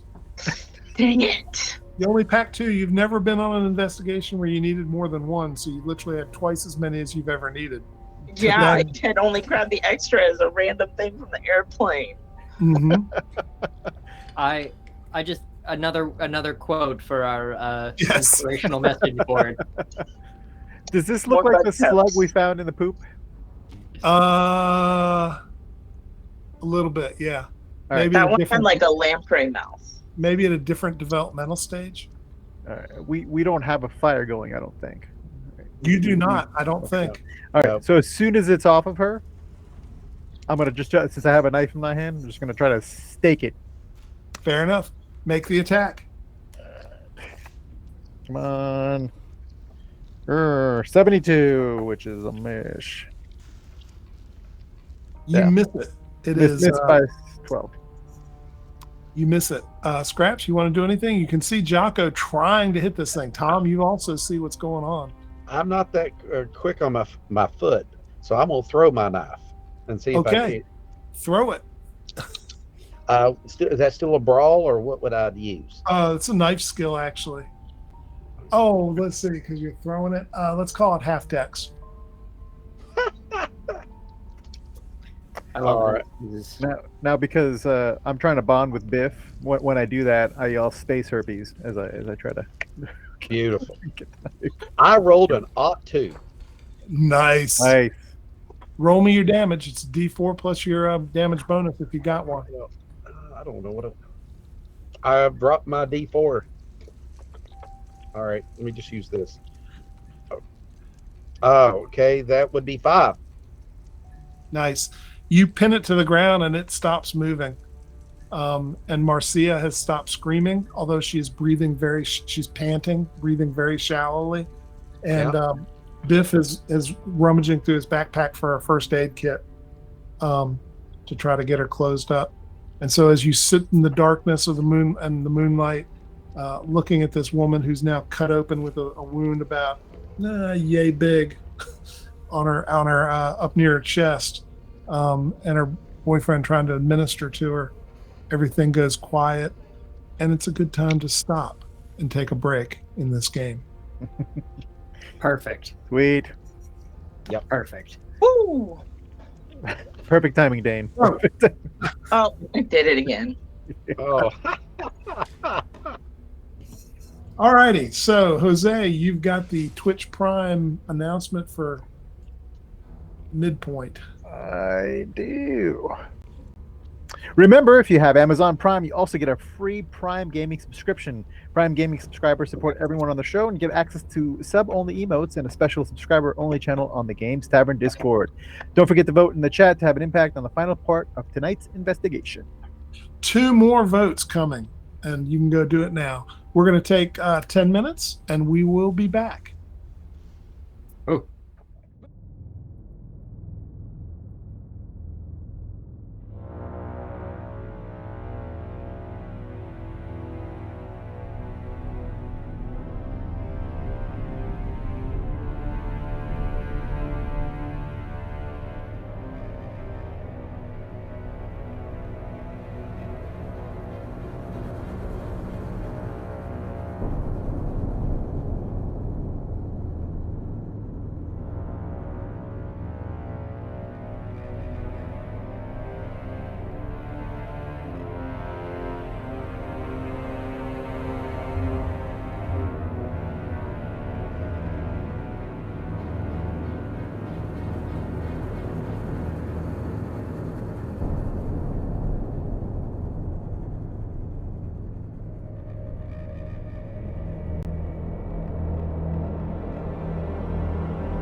Welcome back from break. And so the camp has gone quiet as Marcia has manifested some sort of weird slug-like subcutaneous creature inside her. Thankfully, our investigators cut it out and speared it on the ground and ended it. But that has brought up questions in their minds as they sit in silence of all the gas and abdominal pain that various members of the group are feeling and what that might look like as time plays out. And so there we are. What are y'all going to do? I'm giving the hard eye to Dane, towards Dane. Yeah. Dane is starting to look real nervous about their stomach. How's the old tum tum, Dane? It's hurting. It hurts bad. Hurts real bad, you don't have to Jocko. tell them, but that's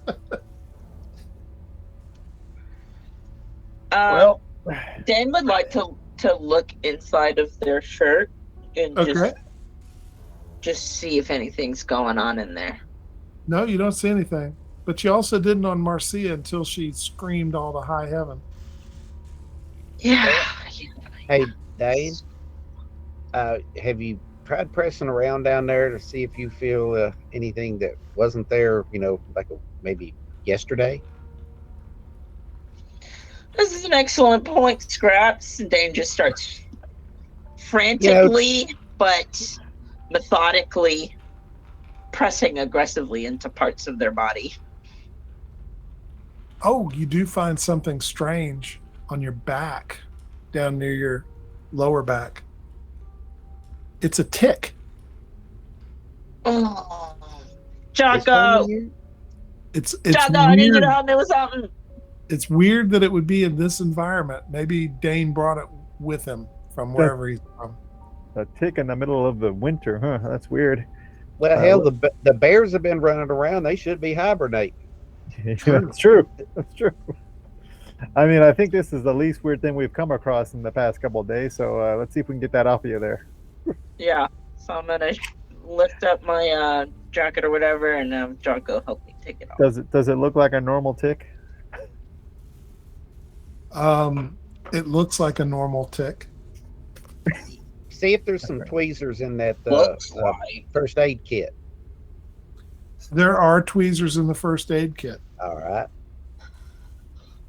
Well, while they're managing this, I'm actually going to take one of those little pieces of copper we had. Now, I know some people put copper on their roofs to deter fungal growth. I want to see how this critter's flesh reacts to copper. Oh, I like that. I mean, it's not a fungus, but what the hell? Does it? The creature does not respond in any particularly unusual way to the copper. Oh, well. But that's a really great idea. I wish I'd written that. We'll get together after this one.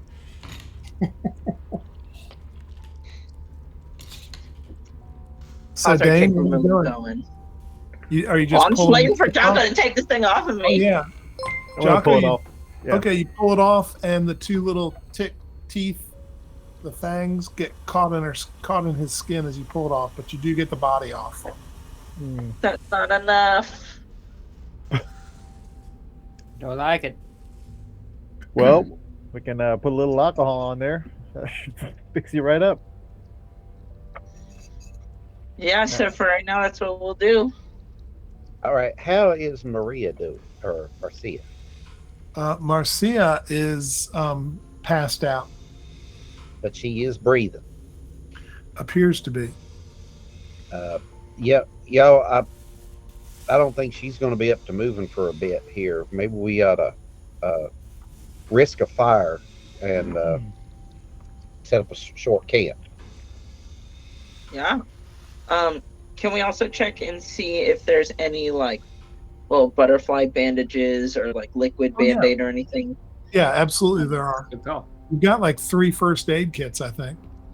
Yeah, we've got a few of them. We'll go ahead and patch up Marcia and make sure that the slicing is not something. A good call. Now, I do have a question. I have no medical knowledge, but was this thing kind of like under the skin moving around, or did it kind of like burst out of something and she's might be bleeding internally? Does any of you all got any sort of I got skill in that area? standard first aid skill. I can roll that. I have some points in first I aid. mean, and nothing medical. we could do for her, but it might be something we need to know. Yeah. If this happens to somebody else. Well, you said it was a subcutaneous bug, right? It was under the skin. The question of whether it came out of one of her organs or not. Okay. That's Originally. something you probably can answer That's without what we're rolling. going in and looking, which you can, of course, do. You've got knives and you've got alcohol. So Well, I rolled a 25 out of 35 on my first aid check. you still can't diagnose internal organs without going in and looking. Because basically what you're asking me is, did this come out of an organ? And I can't tell you without you looking at it. Well, I was just like, if her belly was kind of getting tight from like internal bleeding. Yeah, like if we palpated it, do we feel any? If a bruise nothing? starts Doesn't forming, appear to be happening. Yeah, that doesn't appear to be happening. Okay. We'll keep an eye on it just to be on the safe side. Fair. Yes. all right. Well, if we're Agreed. gonna start a fire, we'll start it under the tarp. Yeah. Make Oh, sure nothing before can't we be move seen off from of- up top.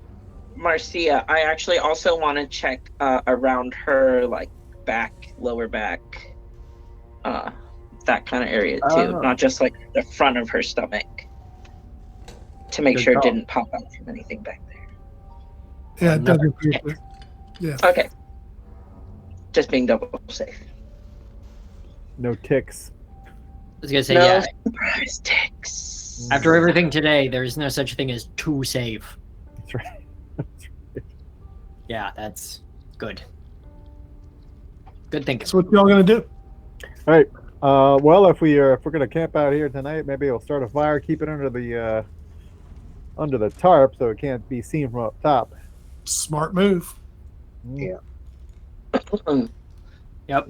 Yeah, I think we'll probably also set up like like an extra comfortable little area for Marcia Mm-hmm. with any extra stuff we have. Extra Yeah, just pine- give her a pine chance. boughs. Yeah, she's still passed out. In spite of all the poking and prodding, she appears to be passed out. That's probably Um, for the best. Yeah. Y'all, we may So- actually have to drag her out of here if she don't wake up. She might not be the only one. Gotta drag out of here. Hi. Yeah. Okay. Yeah. Good. So who's taking watches tonight? I'll take the first watch because right now I ain't gonna be able to sleep. I was just gonna Oh. say the same thing. I was like, Tom will definitely take one. He's not typically one for watch, but he'll tell, because sleep I think is not on the docket at all. I'll take watch Close. with Tom. Alrighty. Dane's gonna try and sleep through some of his pain. Alrighty. So I've got Scraps on first watch or middle watch. I'll take first. Okay. So Tom and Jocko, you going to do middle together? Yeah. Okay. Sure. So Tom and Jocko, it's about 3 a.m. when Marcia rolls over and starts panting really fast, and she's on her kind of on all fours panting, and then she rolls back over on her back, and she actually does the thing where she arches the wrong way, like her spine is arching the wrong way, and she starts screaming. And I need both of you to make me spot hidden rolls. Spot hidden. Mm-hmm. Hidden. All right. It's not hidden, so you're at advantage. 27. Out of Thank 60. God. 19. Alrighty. Both of you can see that her skin seems to be bubbling and darkening as you're watching her. And if you're in a position where you can see in the firelight, her eyes have gone black. Biff. What are y'all? Biff is backed up. He's like, "What the hell, Marcia? What the hell?" And he's looking at y'all. He's like, "What is wrong with her? I've never seen anything like this." No, and I don't. I'd be surprised if you had. What the hell's going on here? I guess we didn't get it all. I'm starting to reach for my MP5. Okay. Yeah, I think like if there's such a thing as the quietest shriek, where it's yeah, it's very much a the same kind of sound that do you remember the movie Clue when oh come on, what is her name? Madeline Kahn. Surprised you. She just goes "Ah!" And it's like the comment, like her expression never changes, but she lets out like this strained not yell. It's very much like that. So that's Tom.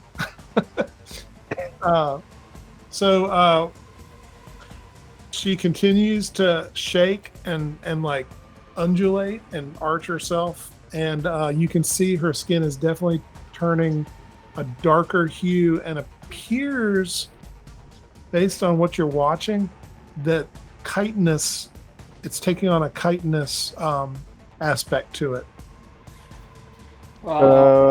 Biff. I know you're not telling me this lady's turning into a bug. And Scraps and Dane, you can hear this. Obviously, you're woken up. All right. Oh yeah. I roll over, knife in hand, like ready to fight, not knowing what the hell's going on. Yep. That's fair. I look at Biff and say, Biff, I'm sorry, man. And I point the MP5 at her. Okay, fire away. Yep. You're at advantage on these shots because she's not really defending herself. 11, 85, and 06. So clearly 2 of them hit. Please roll your damage. It's a D10 for each. 10. 6 and a 3. Alrighty. She stops moving. You have put two bullets into her and ended her. And she just goes slack on the ground and stops moving and stops transforming. And Biff is just looking at her, shaking his head back and forth. He's like, "What the hell? What the hell?" I'm with him. I'm saying the same thing. What's a tandem? Now we know why they're containing everything in this valley. He looks at you, Scraps. Biff does. He says, "What the hell?" Yeah. The hell is right. Wish we had more answers for you. Yeah. Oh, come on. We've all seen those movies. We need to get out of here. Agreed. Yeah. Yes. Completely agreed. Maybe we pack up a little early tonight. Yeah. Yes, While please. everyone's gathering the stuff, just real quick, I want to like kind of nudge Marcia's body, like with this, maybe with like the tip of my knife or something. Just I want to see if there's any other kind of, obviously other than the fact that she started turning the chitinous, if there's any like obvious origin point of where any of her symptoms began. You nudge her body, and as you are doing so, it appears to twitch where you nudged it. Going We like can that. Only in the area where I actually like made contact. Mm-hmm. Don't think it like that. No. I'm gonna just grab one of these road flares, honestly. You've From got a my fire back. going. I'm going to We say have you've fire. got a fire going. Oh, I'm gonna grab a stick from that fire, and I am just gonna shove it into her.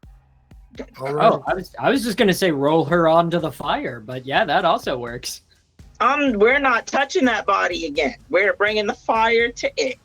I agree with And that. I'll give it a little sprinkle of alcohol, of rum first. That's fair. So, Dane, you grab the fire and you pull out the bottle and move towards the body with purpose and intelligence. And you have a pain in your abdomen that is like death. I double over and probably just drop whatever I'm holding in the snow around me. Yeah, That's fair. not good. Oh, what the hell? All right. Immediately look in Dane's belly. Yep. It looks okay. So you don't see anything moving around underneath their skin, underneath his skin, or anything. Okay. You got any more of that tea, Scraps? If you give me a little bit of time, I might be able to put something together. Let me. If I were to take like a handful of snow and just pack it in kind of a little circle around my abdomen, would there be any movement? It's hard to say. You don't know if there's anything in there, and you don't know how it moves. This is kind of new territory for you, I assume. I hope. Yeah, I was just trying to see if the temperature change would like trigger any sort of response. So It worked certainly last Wednesday. you could try that and see if there's something in there, if it moves. Yes. Meantime, Alright. I'm going to be using my ski poles and sort of pushing Mercia's body towards the fire. Okay. I mean, Biff will help. He'll grab her by the feet and help you move her over there. And he's still the whole time shaking his head and going, "What the hell? What is going on? What would cause that? Is that some form of Ebola or something?" You got Out of character, you got this me. man seems awfully comfortable with burning his own partner very to be- shortly after her surprise mutant death. To be fair, it's clearly not her anymore, right? Just say, I love the trail off of the after her surprise mutant death. Like, Yeah. Yep. Well, he's probably just in shock right now. The horror of this will catch up with him later. Also, I'll say some of us prepare to do bad things our whole lives. And now he's just got an excuse to do it. hate to admit that, but some Yeah. people just aren't freaked out by stuff like that. I was able to gather enough ingredients for a couple more, or at least one more container of that herbal concoction. Sure. Yeah, it's in ready supply around here. And So the body burns. Are y'all going to take off early? I think we Or you better gonna hightail wait it out around? of here. Okay, Yeah. you going to leave your tarp, or are you going to take it with you? Oh, we'll take the tarp. We're taking the Yeah, we'll tarp. bring it too. We'll break it down quick. But I think we should take advantage of this adrenaline. Okay. Get out of Dodge. Alrighty. You move through the night and into the early morning, and you get to the plains where the pass is. Yeah, so there you are. well, I'm gonna just kind of scan, the high ground, make sure there ain't nobody kind of sitting up there with, eyeglasses, sniper scope, all that kind of jazz. Well, that's a really great choice, Scraps. And as you're sitting there, how long are you going to watch? Oh, I'll give a good 5 minutes if I can. That's a good idea, Scraps. Just kind of slowly bringing my eyes across that. 'Cause, if this is a pass, this would be a great place to stop people from moving on. You're absolutely correct. And so about 5 minutes in, you see a figure actually walking out of the tree line to the north of you and to the east a little bit. So definitely in your range of view, but probably 700-800 feet away from you. Looking at it, it appears to be someone who's probably a trapper, right? They're dressed kind of in leathers and animal furs, and they're carrying a big old pack with them. It's got stuff hanging from it. And they get about halfway across the field, and you hear a single shot ring out. It goes, and then they fall to the ground. Well, hell, I wish I'd been wrong about that. Well, that makes perfect sense to me. It's what happens in the movies, cut them off at the pass and all that. Oh, that's funny. Omega Control, what is our weather pattern looking like from the poles?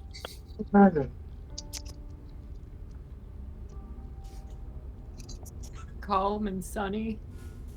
Fingers crossed. Light wind, moderate humidity. Actually, I would prefer some snow to obscure us right now from a sniper. That's actually also fair. If we also brought Marcia's, like, if we took some of the, like, whatever warm stuff she had, we could use some of the snow camo She did to have camouflage us. She did have the parka. The Oh lady yeah, parka. she had the guard's parka, which is snow camo. Oh yeah, good call. Good memory too. Yep. It's my notebook. My notebook has the memory. There you go. Hey, even still, in that case, then good notes. So you do see to the east what appears to be a weather pattern moving in, probably snow. You're guessing. You want to hang out here? I think right now would be a good time to rest up and wait for nature to help us out. Did you spot where that came from? No, I did not. I would say they're pretty dug in like that tick on Dane's back. Probably a good guess. That's an apt metaphor there, Scraps.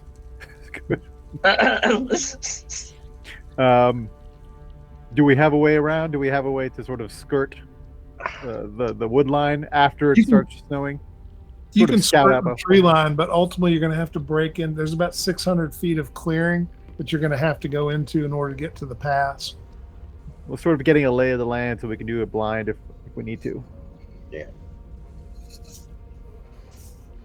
Yep. Dane, you have excruciating pain. Oh man. Do you scream? I do not scream, but I give it a good.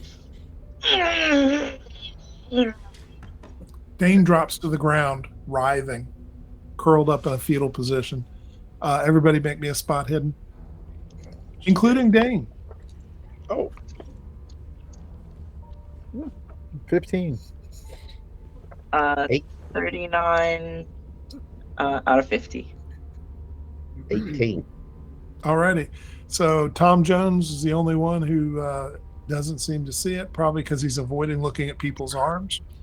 And you definitely see on Dane a fist-sized thing under the skin moving up the groin area towards the belly button. Nope. Get it quick. It's coming. It's coming. What you gonna do? I lift up my shirt and I throw myself on the ground and say, "Get it out! Get Scraps, it get it. out!" All right. I'll hold him. You cut. Yep, cutting. Alrighty. Omega Control, can you tell me what these creatures are immune to? Oh man, Dane's just like freaking out on the ground in the snow. Oh, nice. It's a tie, which means double fun. Thank you, audience. Okay. Well, the Uh, good news is that we have stabby stuff at least. True. Alrighty. So, Is this at Jocko, are you a... going to make the cut? Are you going to make it careful or are you going to make it quick? I'm trying to make it as quickly as possible because it seemed to be time seemed to be of the essence last time, since we got it out and she still turned. Mhm. So I'll try to be quick. Unfortunately, I got an 80 on that. That's rough. You want to push that roll? If you Yes, as a matter of if you fact, push 'cause it too much, you may actually cut her open and hit an artery or something. I've Cut him got a, open and hit an artery or something. yeah, I've got a yes. I'll push it because I got a fairly good. Yeah, it's a matter of do I kill you quick or do we let you turn into a? I mean, it seems like if we don't do something about it now, it's going to happen within the next few hours. So. All right, I'm pushing. I got it on the dot 60, which is my nice skill. Nice. You cut it, and how are you going to get it out? You cut the skin flap so that you can get it out. How are you going to get it out? With my Do we gloved hand. still have the tweezers? It's too big for tweezers. My other hand, my gloved hand. Alrighty, make me a dexterity roll. All right. That's a 06. Really good. Yeah, Nice. you grab onto it. All right, so you lift it up and it's wiggling. It's wiggling there with its little squid slug self. What you gonna do with it? I'm gonna find the nearest tree. Uh-huh. I'm gonna stick it to the tree. Alrighty. Make your knife roll. You Nice. are at advantage. I like that. Good thing. 30. Alrighty. You stick it to the tree. It is impaled on the tree. Back at Dane's body, the two of you can assist or investigate or do what you like. What would you like to do? Dane, you're a little bit out of it because you just had yourself cut open with no anesthesia. So you're awake and certainly conscious and aware, but you are feeling pretty rough. Would sipping that tea from Scraps earlier have helped? Yeah, actually, it does take a little bit of the edge off. Yeah. So you're going to take 2 points from the incision, 2 points of damage. Scraps and Tom Jones, do you want to do anything? Go ahead, Tom. No, I was gonna say I feel like I have so little expertise in this that I'd probably stand ready with like a road flare in case we need it, like whether it's for cauterizing or killing or something, and I just but otherwise it's just sort of like a nervous panic of like trying to find things to do, but also realizing that like things have taken a bit of a toll this trip, and I just kind of feel like even he's got just enough sanity to realize that he would be doing more harm than good. Okay. Fair. Scraps? I am looking around, making sure I don't see any other movement that maybe we missed something with Maria. Spot hidden. There we go. Good call. Very good call. Oh, just barely. I made it by 5. Alrighty. So you don't see any other movement, but what you do see is a trail of what looks like not really eggs, but like pustules Oh. in where the wound is.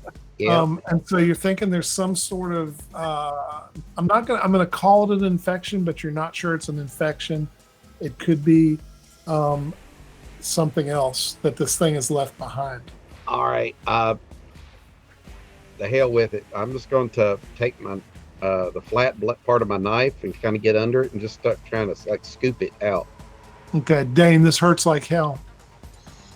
Yeah. Bite down on this. Scraps is torturing you, Dane. Bite down on this. So you get Ow. you get a bunch of it out, Scraps, but it's Uh-huh. kind of like pulling the junk out of a pumpkin. You know how you get a bunch out, but you're still looking and there's still this stringy stuff. You're not sure you're going to be able to excise it all with your knife. You may have to take another approach. All right, buddy. I think we got a spork in the pack here. 2 points, Dane. 2 points of damage. I reach around trying to find the bottle of rum. Okay, you find it. Here you go. I dump it into my wound. That Tom, hurts, light it! that hurts like hell. Yeah, You say and then light It sure does. Hey, light it? I told Tom Jones to cauterize my alcohol wound. and I am in a pliable enough state that I just cap, strike, and throw, and just like kind of toss it at Dane.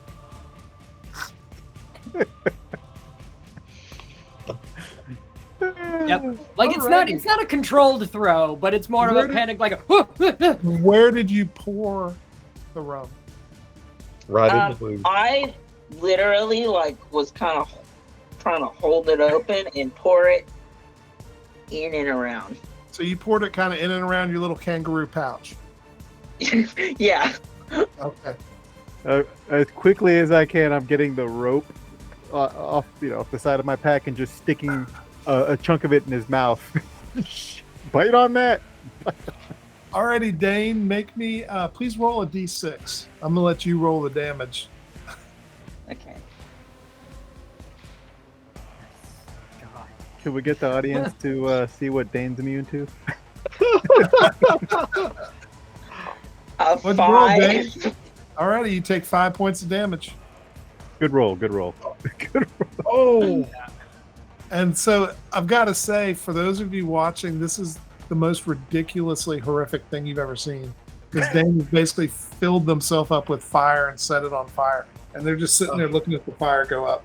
I think sanity rolls for everybody. Yeah. And I help. Oh, that's not bad. All right, 11. What'd you get, somehow Scrabble? I'm- And as they're all witnessing this, I'm also scooping around for snow to just start packing on top of it Oh, that's to put fair. out the fire. Scraps, I what got do you 10. get? 10. All right. Jocko, 11 somehow. nice.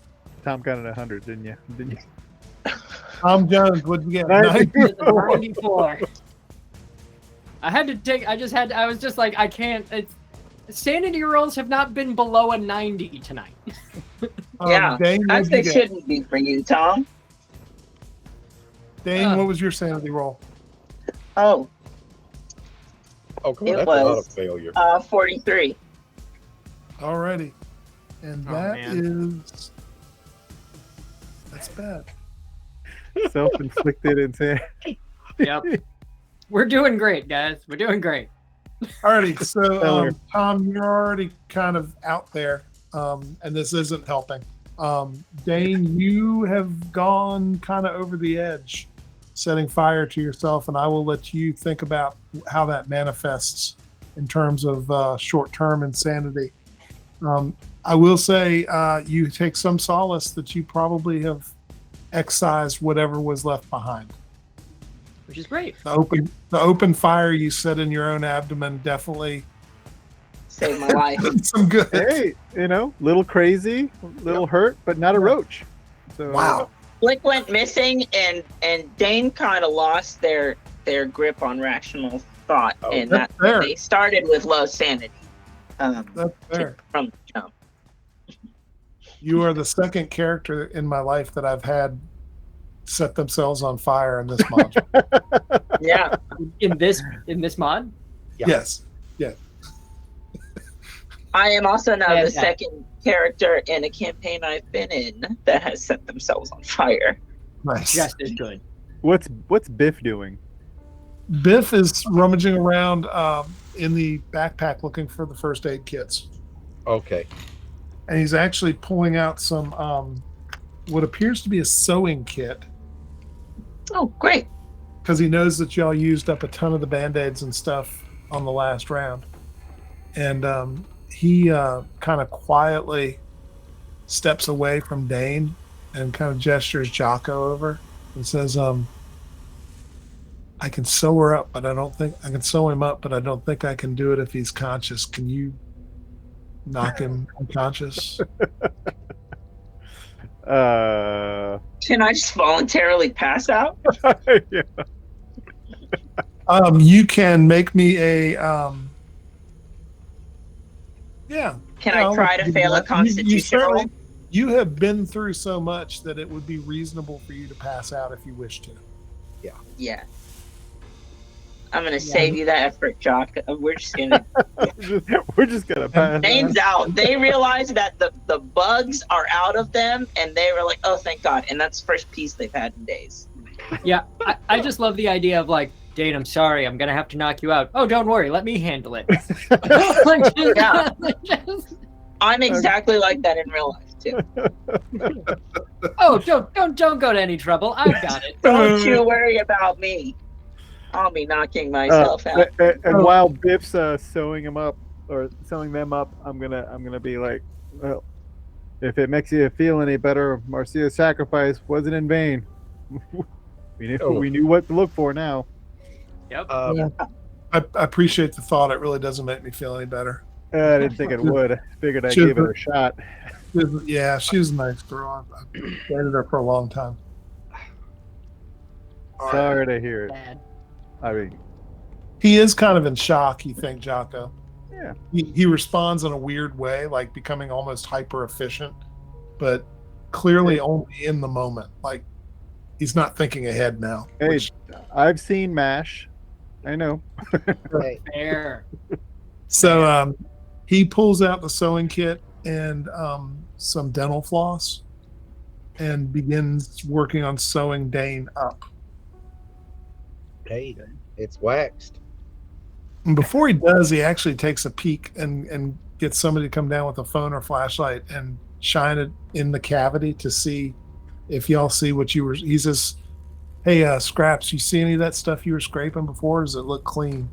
I'll grab Dane's phone and kind of film for him. Because he'll probably appreciate Thanks, this Scraps. later. Oh my I'm gonna God. love that when I wake up. Oh my God! An He'll angel. appreciate this later. And, I will. Thank you, Scraps. and film the cavity. Like Okay. the worst holiday slideshow. Like, Yeah, it's gonna be crazy. That's I'm gonna gonna go. put together a That's, special video memory just for us, so we can remember our crazy adventure. Nobody wants to go to dinner at Dane's. So are you kidding? That's gonna go viral. Man, that's yeah. well, without antibiotics, you're absolutely right. Dane autopsy right there, man.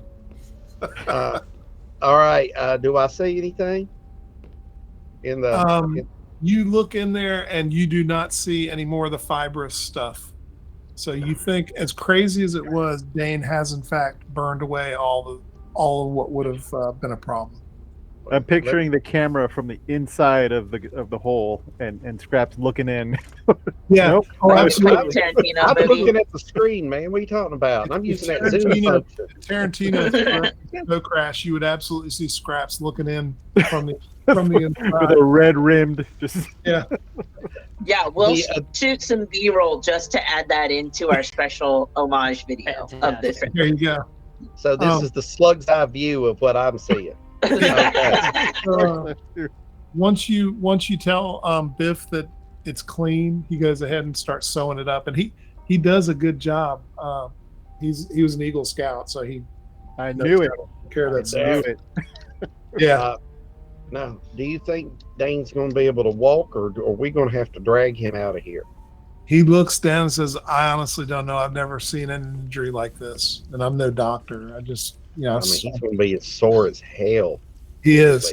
Have we got any kind of pain meds that could allow him to move without? Only what's in that first aid kit. That'd Whatever's in the probably first aid kit and some whatever's left of the rum. What about that tea of yours that you I was keep gonna say, making? would that tea help? That's more. Well, I could try.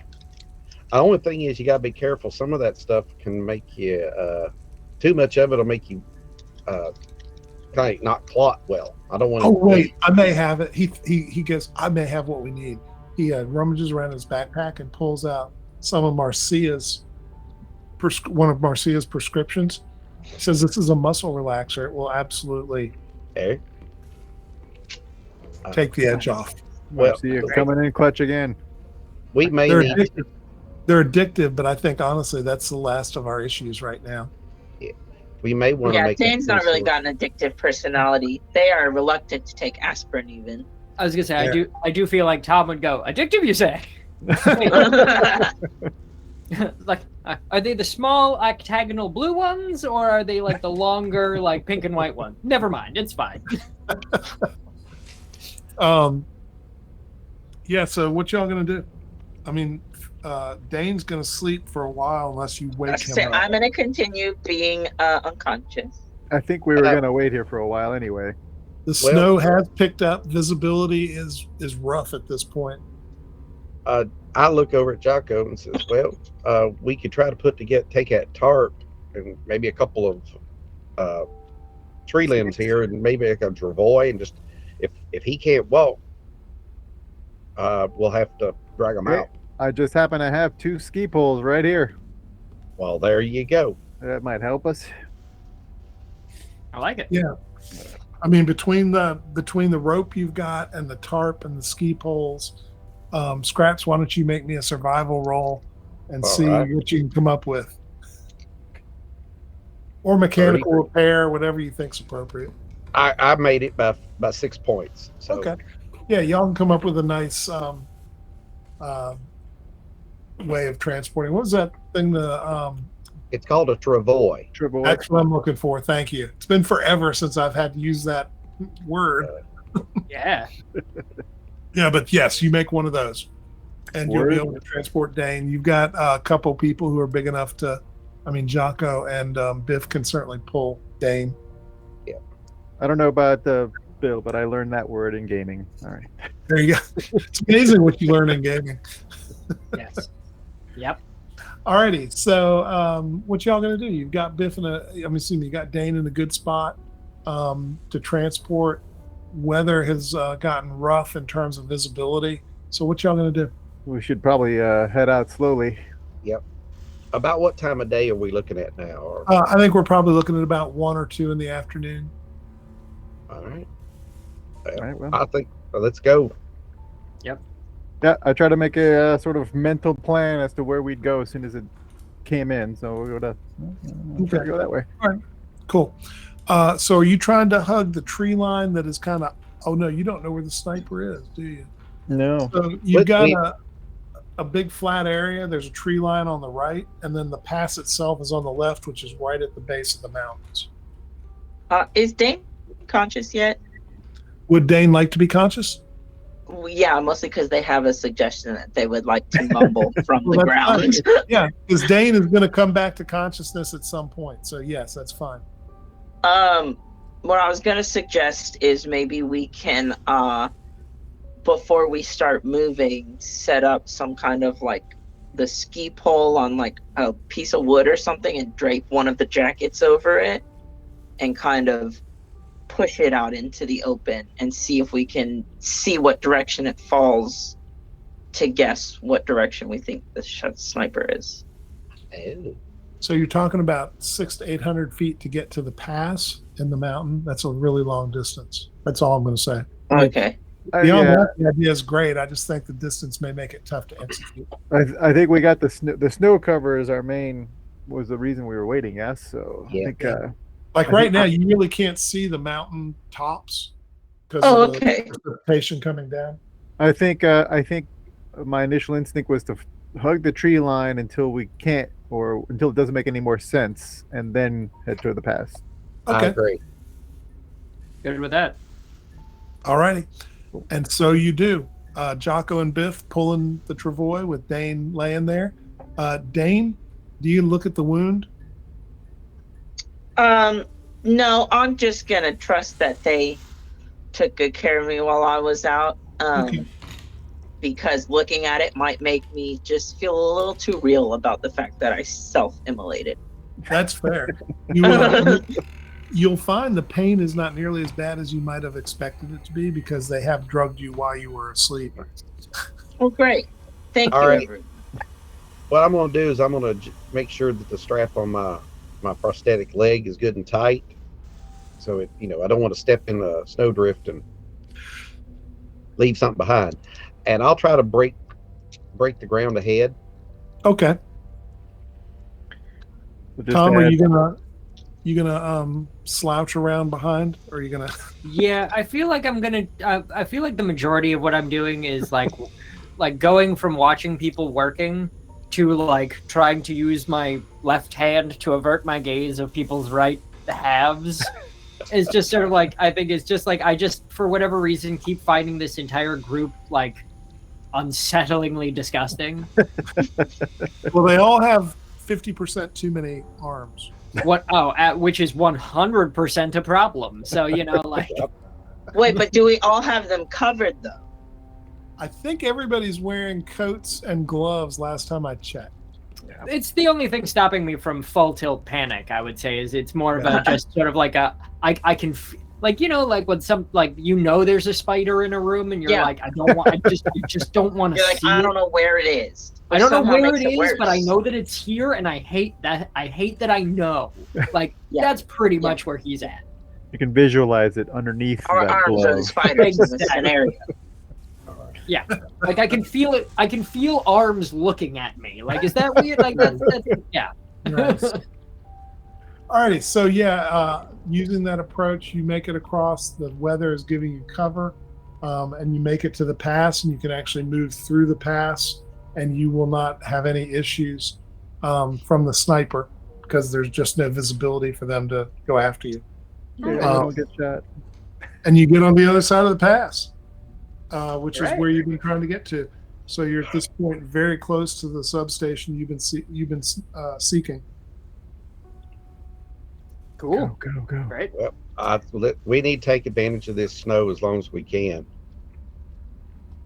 Fair. Would Yeah. this resting during our journey have healed Dane at all?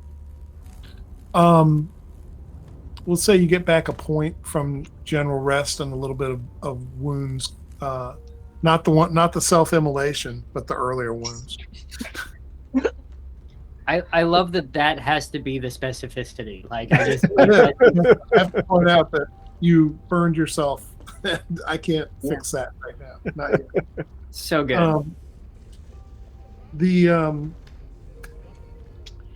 So you're making your way. You can see kind of off in the distance a tall peak with a red light atop it, which you're guessing is probably the radio tower.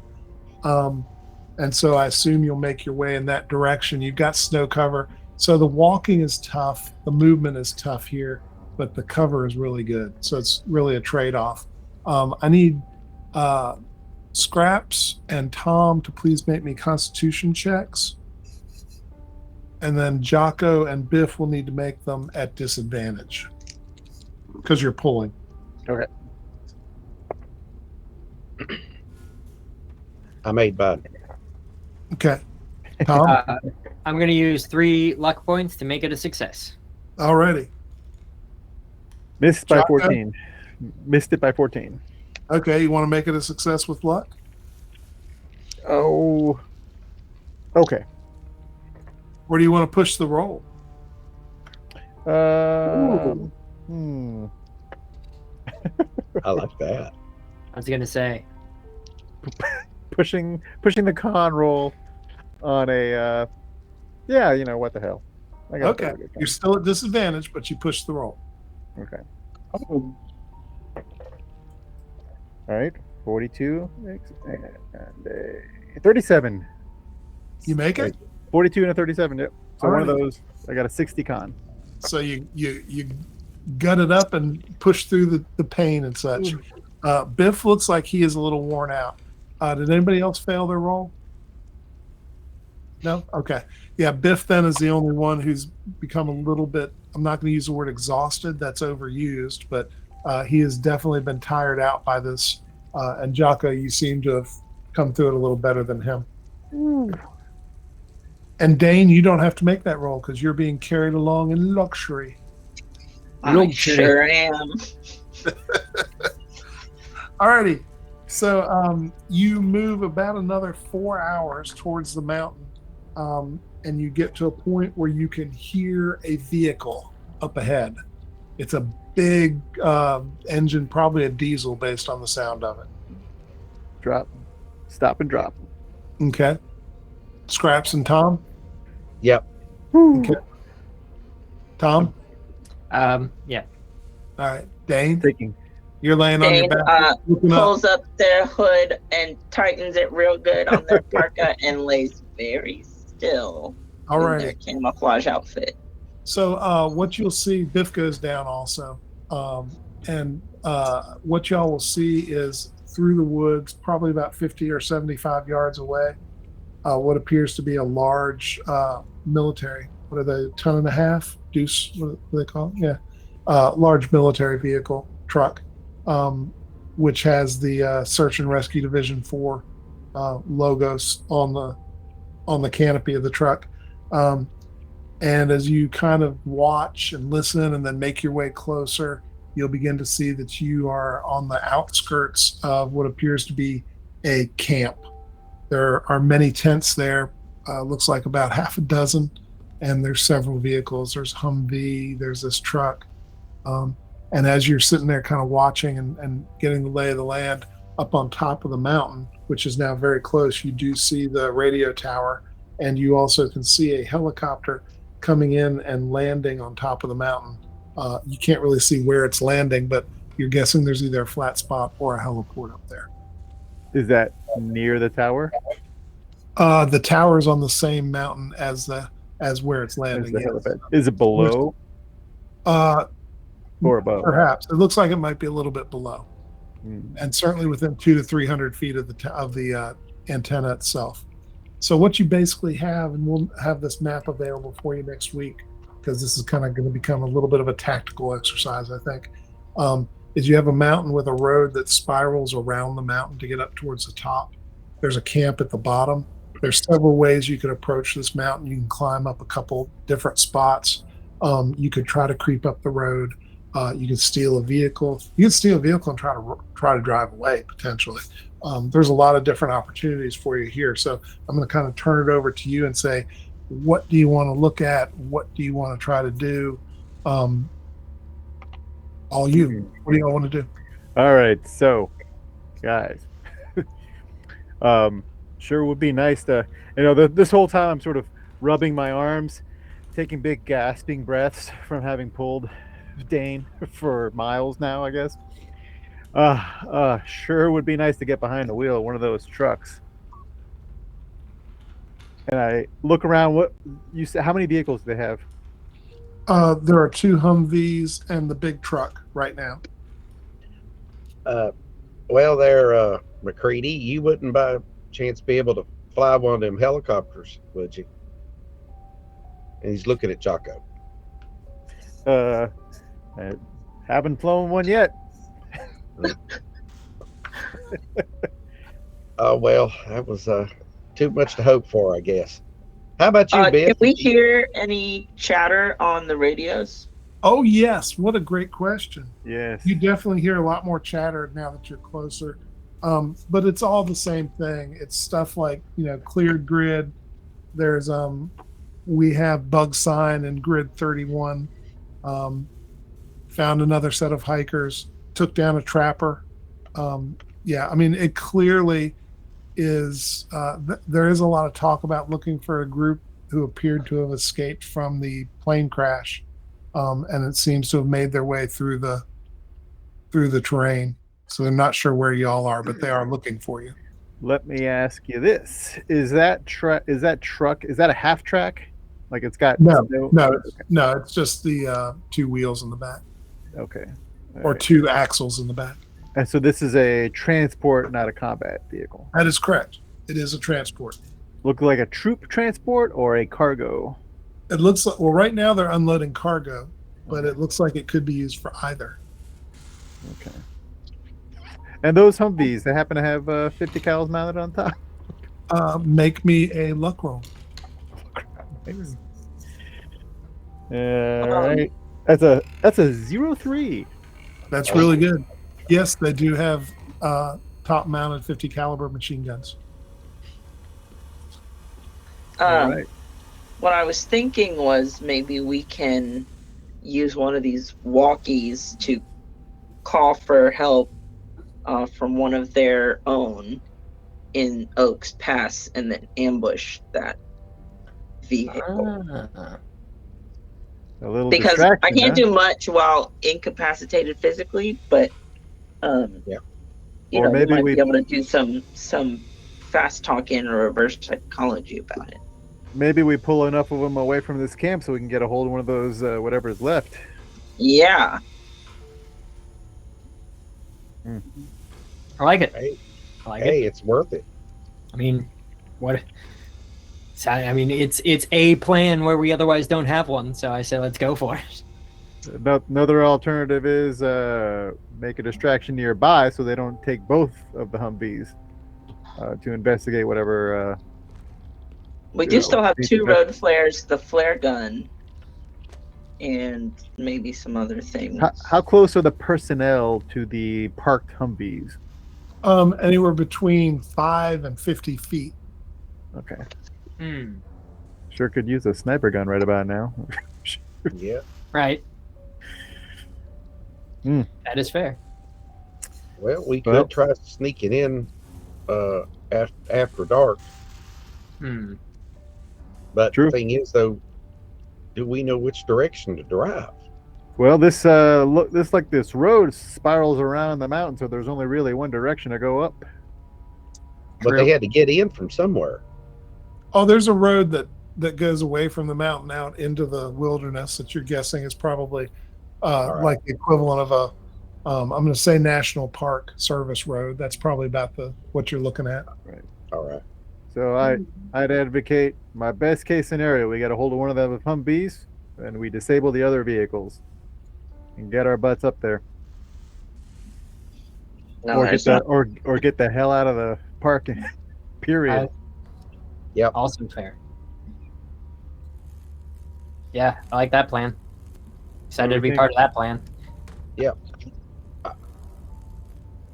I'm I more can of a cheerleader currently from my physical state, so I'm emotionally supporting whatever everyone else wants to. Yeah. So Dane, you'll be able to move around. You're just going to be slow, and it's going to Yeah. be painful. But Yeah. you are not an invalid, right? Yeah.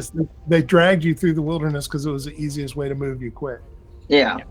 Scrap. So what's our end goal here? Do we need to get to that tower to radio home office, or can we do it with these CBs in the vehicles? Do you think? Well, we don't know what sort of out we have for communications, if we could even get to home office. It's true. And I don't relish the idea of being trapped on top of that mountain if they discover we're up there. Home office is not going to get here anytime soon. Ditto. Yeah. Yeah, So- that's also fair. I mean, without one of us being able to fly that bird out of here, I think the ground is the only safe bet for us. What a lovely, I'm what a gonna lovely take prospect. out my phone and I'm gonna open my camera app and I would like to zoom in towards where the camp is and just see if there's anyone who looks like they don't want to be there. There is one person. It's a woman, and she is dressed in black skirt and jacket with an overcoat. So think kind of like Doogie Howser's costume in Starship Troopers. Was that it? Yeah. Yeah, the very retro German 42 looking outfit. All right. And she has she actually has a patch on the side of her shoulder. You'll need to make a spot hidden to see what the patch says. That is a 35 out of 50. That's good. So with your phone, you kind of zoom in and take a look at the patch. Says Yeti as an acronym, YETI. Okay. Would I recognize this, or could I roll to try and recognize this? Sure. What are you going to roll? I have history, or I feel like history is probably my best bet. Okay, sure. That is a 16 out of 35. Nice. Yeah, so thinking back on it, you're scratching your head and you realize you did read about this organization. It is the Yukon Extraterrestrial Initiative, and it's similar to Project Blue Book. Similar to Project Blue Book. Is that what is Project Blue Book? Oh, I'm sorry. My apologies, Dane. Government. And I forgot you wouldn't. Project Blue Book is like old. So that was Oh. the U.S. Air Force's official investigation of UFOs. Oh, okay. Back in the day. That's what it was My called. apologies. Okay. It'd be No, that's fine. Okay. all sap. So now.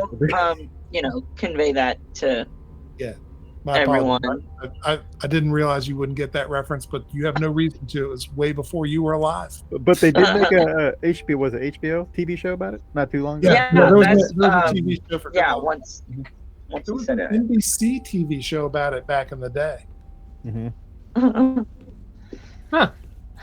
Okay.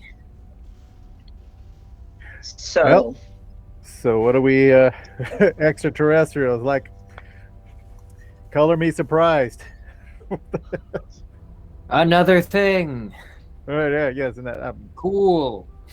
not shocked at all. Now, does she seem like she doesn't want to be there? Like she's annoyed, or like she's being kept there against her will? She looks like she's cold and not getting the results she wants as quickly as she wants, which means she's going to be cold. that would be a government organization, not Yeah. some. Yeah. No, it's a government organization. It's like SETI, actually. But Yeah. Yeti. Nice. Okay. Very good. So what y'all All gonna right. do? I think we need We need a wait our vehicle. opportunity and get a vehicle. I like the idea of disabling the other one. Yeah. Yeah. I think the less opportunities for people to come after us with ease, the better. I think as soon as we get in that, we can do it one of two ways: all sneaky like, or as soon as we get in that Humvee, blast it, blast the other vehicle. Yeah, the Okay. fewer chances we can get for pursuit. I vote sneaky.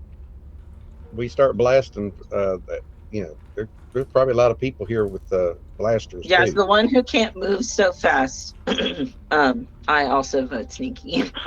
Yeah, I mean everybody you've seen in the camp. You haven't seen them all, but there's over a dozen in the camp for sure, and they're all armed the way these guys are that you've taken the equipment off of. So Well, we could Oh. make a distraction with that truck over there. Make it have a malfunction so it gets a little smoky. Hey, if you need somebody to break a thing, Me? Hey, look. basically, Hey. you just have to tell me to go over there and drive the truck, and I promise it will blow up. I'm sure you're not wrong about that, Tom. But You know- I have plenty of experience breaking trucks. Trust me. Fair. Well, could Jocko just approach the trucks? You're dressed like one of them. That's true. Nobody's necessarily got a reason to doubt you alone. That's a really good point. That's true. Unless That's they all very know good. each other. Mhm. yeah, And well, I was going to suggest that the other vehicle, let's just poke a couple of holes in the tires. It ain't going to go anywhere fast on the flats. So what if Jocko goes over, pops the tires with his combat knife, and then drives out another vehicle as if he's going to take care of a bug? And then maybe he can just scooch on over here and get us. Ideally, we make a little distraction, some kind. I can waltz right up to that Humvee and get on out of there. I like your idea about putting in a call. My, Oh, yeah. my only concern is that they take both vehicles when the call comes in. Hope we get lucky.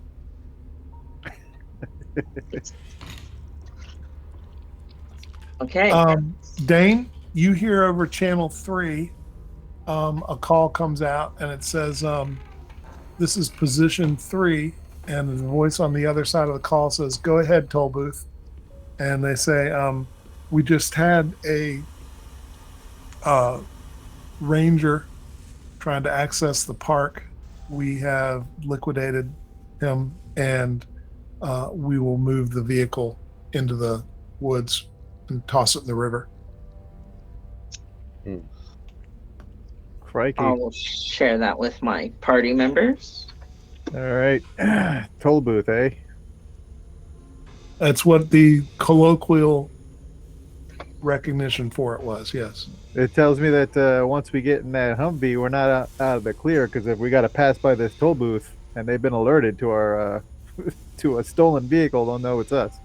Yep. Well, this one's got a 50 cal. We can knock on their door. That's true. Not wrong. Assuming they don't got one there. Well, I don't think we have much So I guess- choice Do here. we need? I guess the question then is, who's our best option for making this fake call? Well, we got the code words. We got the sections. We are using sections. We got Yeah. toll booth. We got what other code words do we get? Anything? Toll booth, point 3. What else did they say? They liquidated the ranger who was trying to access. So then, if you hop on channel 1, they would not have heard that exact thing just now. So you could just repeat that request for assistance over a different channel. Does that sound accurate? Hey, at this point, we got to take a chance. What when that came in? What happened at the camp? Anything? that call that just came in. You didn't see any activity in the camp specifically that reflected what was going on? They might have very strict orders for mobilizing. Yeah.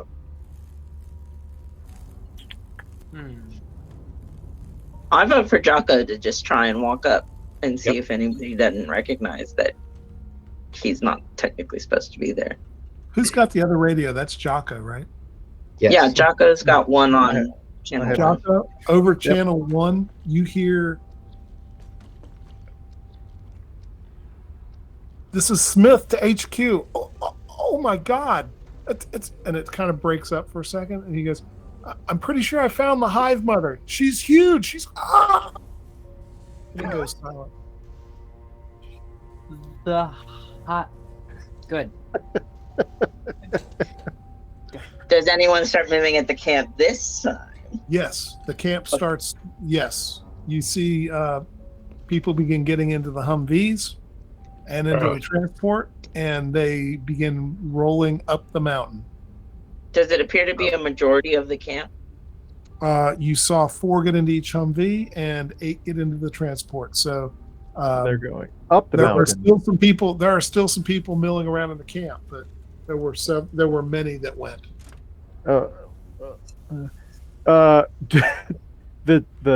The helicopter up there. That looks like a transport. I mean, they could take these troops somewhere. Yes. Conceivably, it is also this. Well, no, it's not that big. It's the size of the ones that have been flying over you, so it's much more of a like a combat style helicopter, not a transport. But then why would they be going up the mountain Why are they going up the unless mountain? unless that's where the hive is? What about that fancy lady that Dane was staring at? What She walked into a tent that is a little bigger than the others. You're guessing it might be a command and control tent, like a command post. She did not go up the mountain. Well, What if we put in a call now that most of them are gone that we also spotted bogeys at Oaks Pass and see if we can't get the rest of that camp to clear out? have they said Oaks Pass on their communications, or They have not. they've just been using the section numbers? good numbers? Oh yeah, I guess we haven't seen anyone utilize the official term for that. Yeah. Well, But maybe we don't know the call signs for the different patrols either. Are there now no vehicles left? There are no vehicles down here left. They're all up on the mountain. Well, And it's like basically a clear open area between where we are and to No, it's approach. lightly forested. Oh, Well, okay. It's Yeah. not as densely forested as most of your journey has been. This one's much more lightly and sparsely forested. How many individuals are still in this camp? Well, it's hard to tell because you can't see who's in what tents. Yeah. And you don't know what the total number to start with was. So True. Dane is going to start slowly moving towards the edge, like closer, so they can get a better view. well, let's Okay. hold up now. Do we want to go up the mountain and see what happens up there? Because there's no way out of the top of the mountain. I'm not sure why they'd be going up there other than if the hive mother's up there. Well, beyond hoping to survive and bring back information. Tom Well. Jones, hear noise, please. Say that again. Listen, please. Sorry, wrong skill, wrong game. Listen. Listen. I made it almost the whole game without the wrong skill. I'm so proud of myself. Let's see. No, way off. So, my listen is 30, and I rolled 76. Alrighty. Perfect. It's par for the course. I mean, so far, yeah. Okay, so what are y'all going to do? You going to approach the camp? Is that what I was hearing? I'm just sneaking a little closer to see if I can get a better view of like if we can see any outlines of people in tents or anything like that. Okay. And so currently Scraps is wearing a military parka, correct? I know Jocko's full military. Dane, what are you Scraps wearing? is Jocko is. I'm wearing a North Face parka, but Tom would have fit the other parka that we had that Marcia Right. is no And he's got longer. the Hello Kitty over the parka, I think. If I remember correctly. Fashionable. Alrighty. So, Dane, you start moving forward, trying to kind of sneak up. And behind you, all of you hear a voice, and it says, "Who the hell are you people? Hey?" Hey. And we will stop this session right there. Perfect. Perfect. Perfect. Perfect. Lovely. Alrighty. So we're going to end on that cliffhanger. Next week, we will have the conclusion of Snowcrash. They've made it to the end point, and now it really gets weird and dangerous at this point. The kit gloves are coming off. More Those were self-simulation. gloves. Hey, what just left gloves though, right? That's right. Yeah. So we're going to have some quick reminders, and then we will shut down for the night. Hey, Finn, you got the YouTube statement. Don't forget to subscribe to the Games Tavern YouTube channel right now. Right now. Right now. Subscribing is free.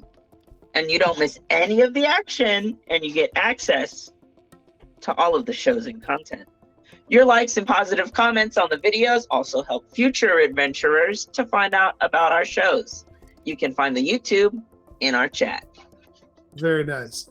And so before we terminate the data feed, let's have the cast, this wonderful cast that has suffered through so many things, recap who they are and where you can find them. And I'm actually going to start with Dane, because Dane has suffered the most this evening, having to actually set fire to his own abdomen Listen. to try to escape. Dane. Hello, everyone. My name has been Dane Prastic, the paranormal investigator and reporter for Rumble Snack. I am played by me, your boy, Fen Bowman, and there is truly a fire in my belly to find out what's happening. Nice. Bill, Scrap. Hi, I'm Bill. I've been playing Scraps, the hillbilly hobo, with it's been a hell of a night watching people be cut open and pulling things out. Yeah. Alrighty.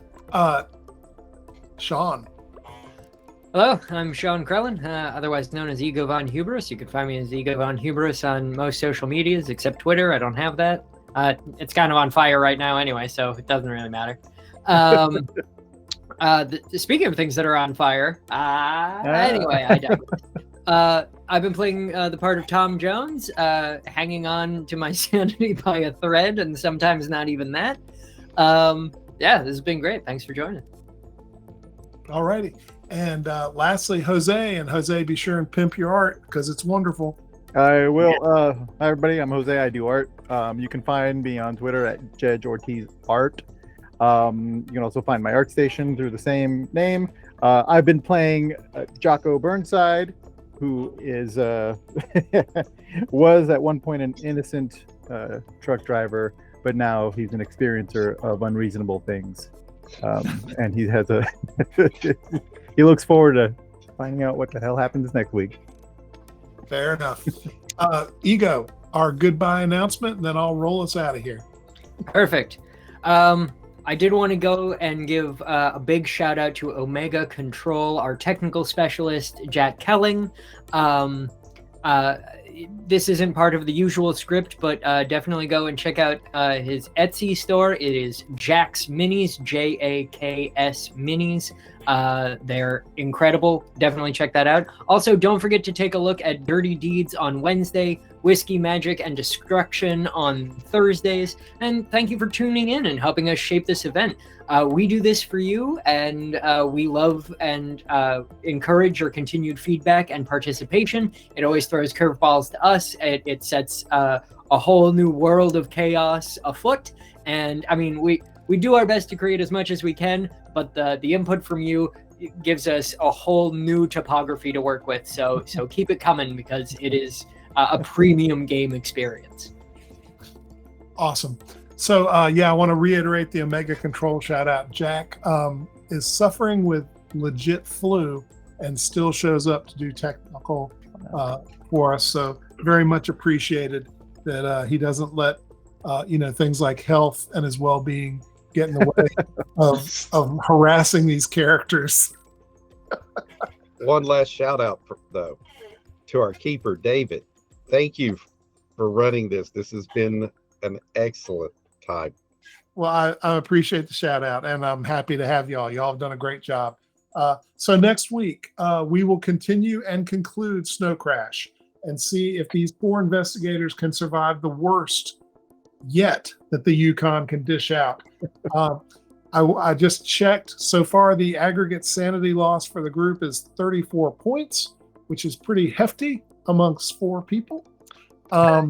And I've got at least 2 who probably are borderline phobic or insane. We'll see. So anyway, it'll get worse next week, which will be better for you, the audience. So until next week, this is the Omega Files cast and crew signing off. Be seeing you.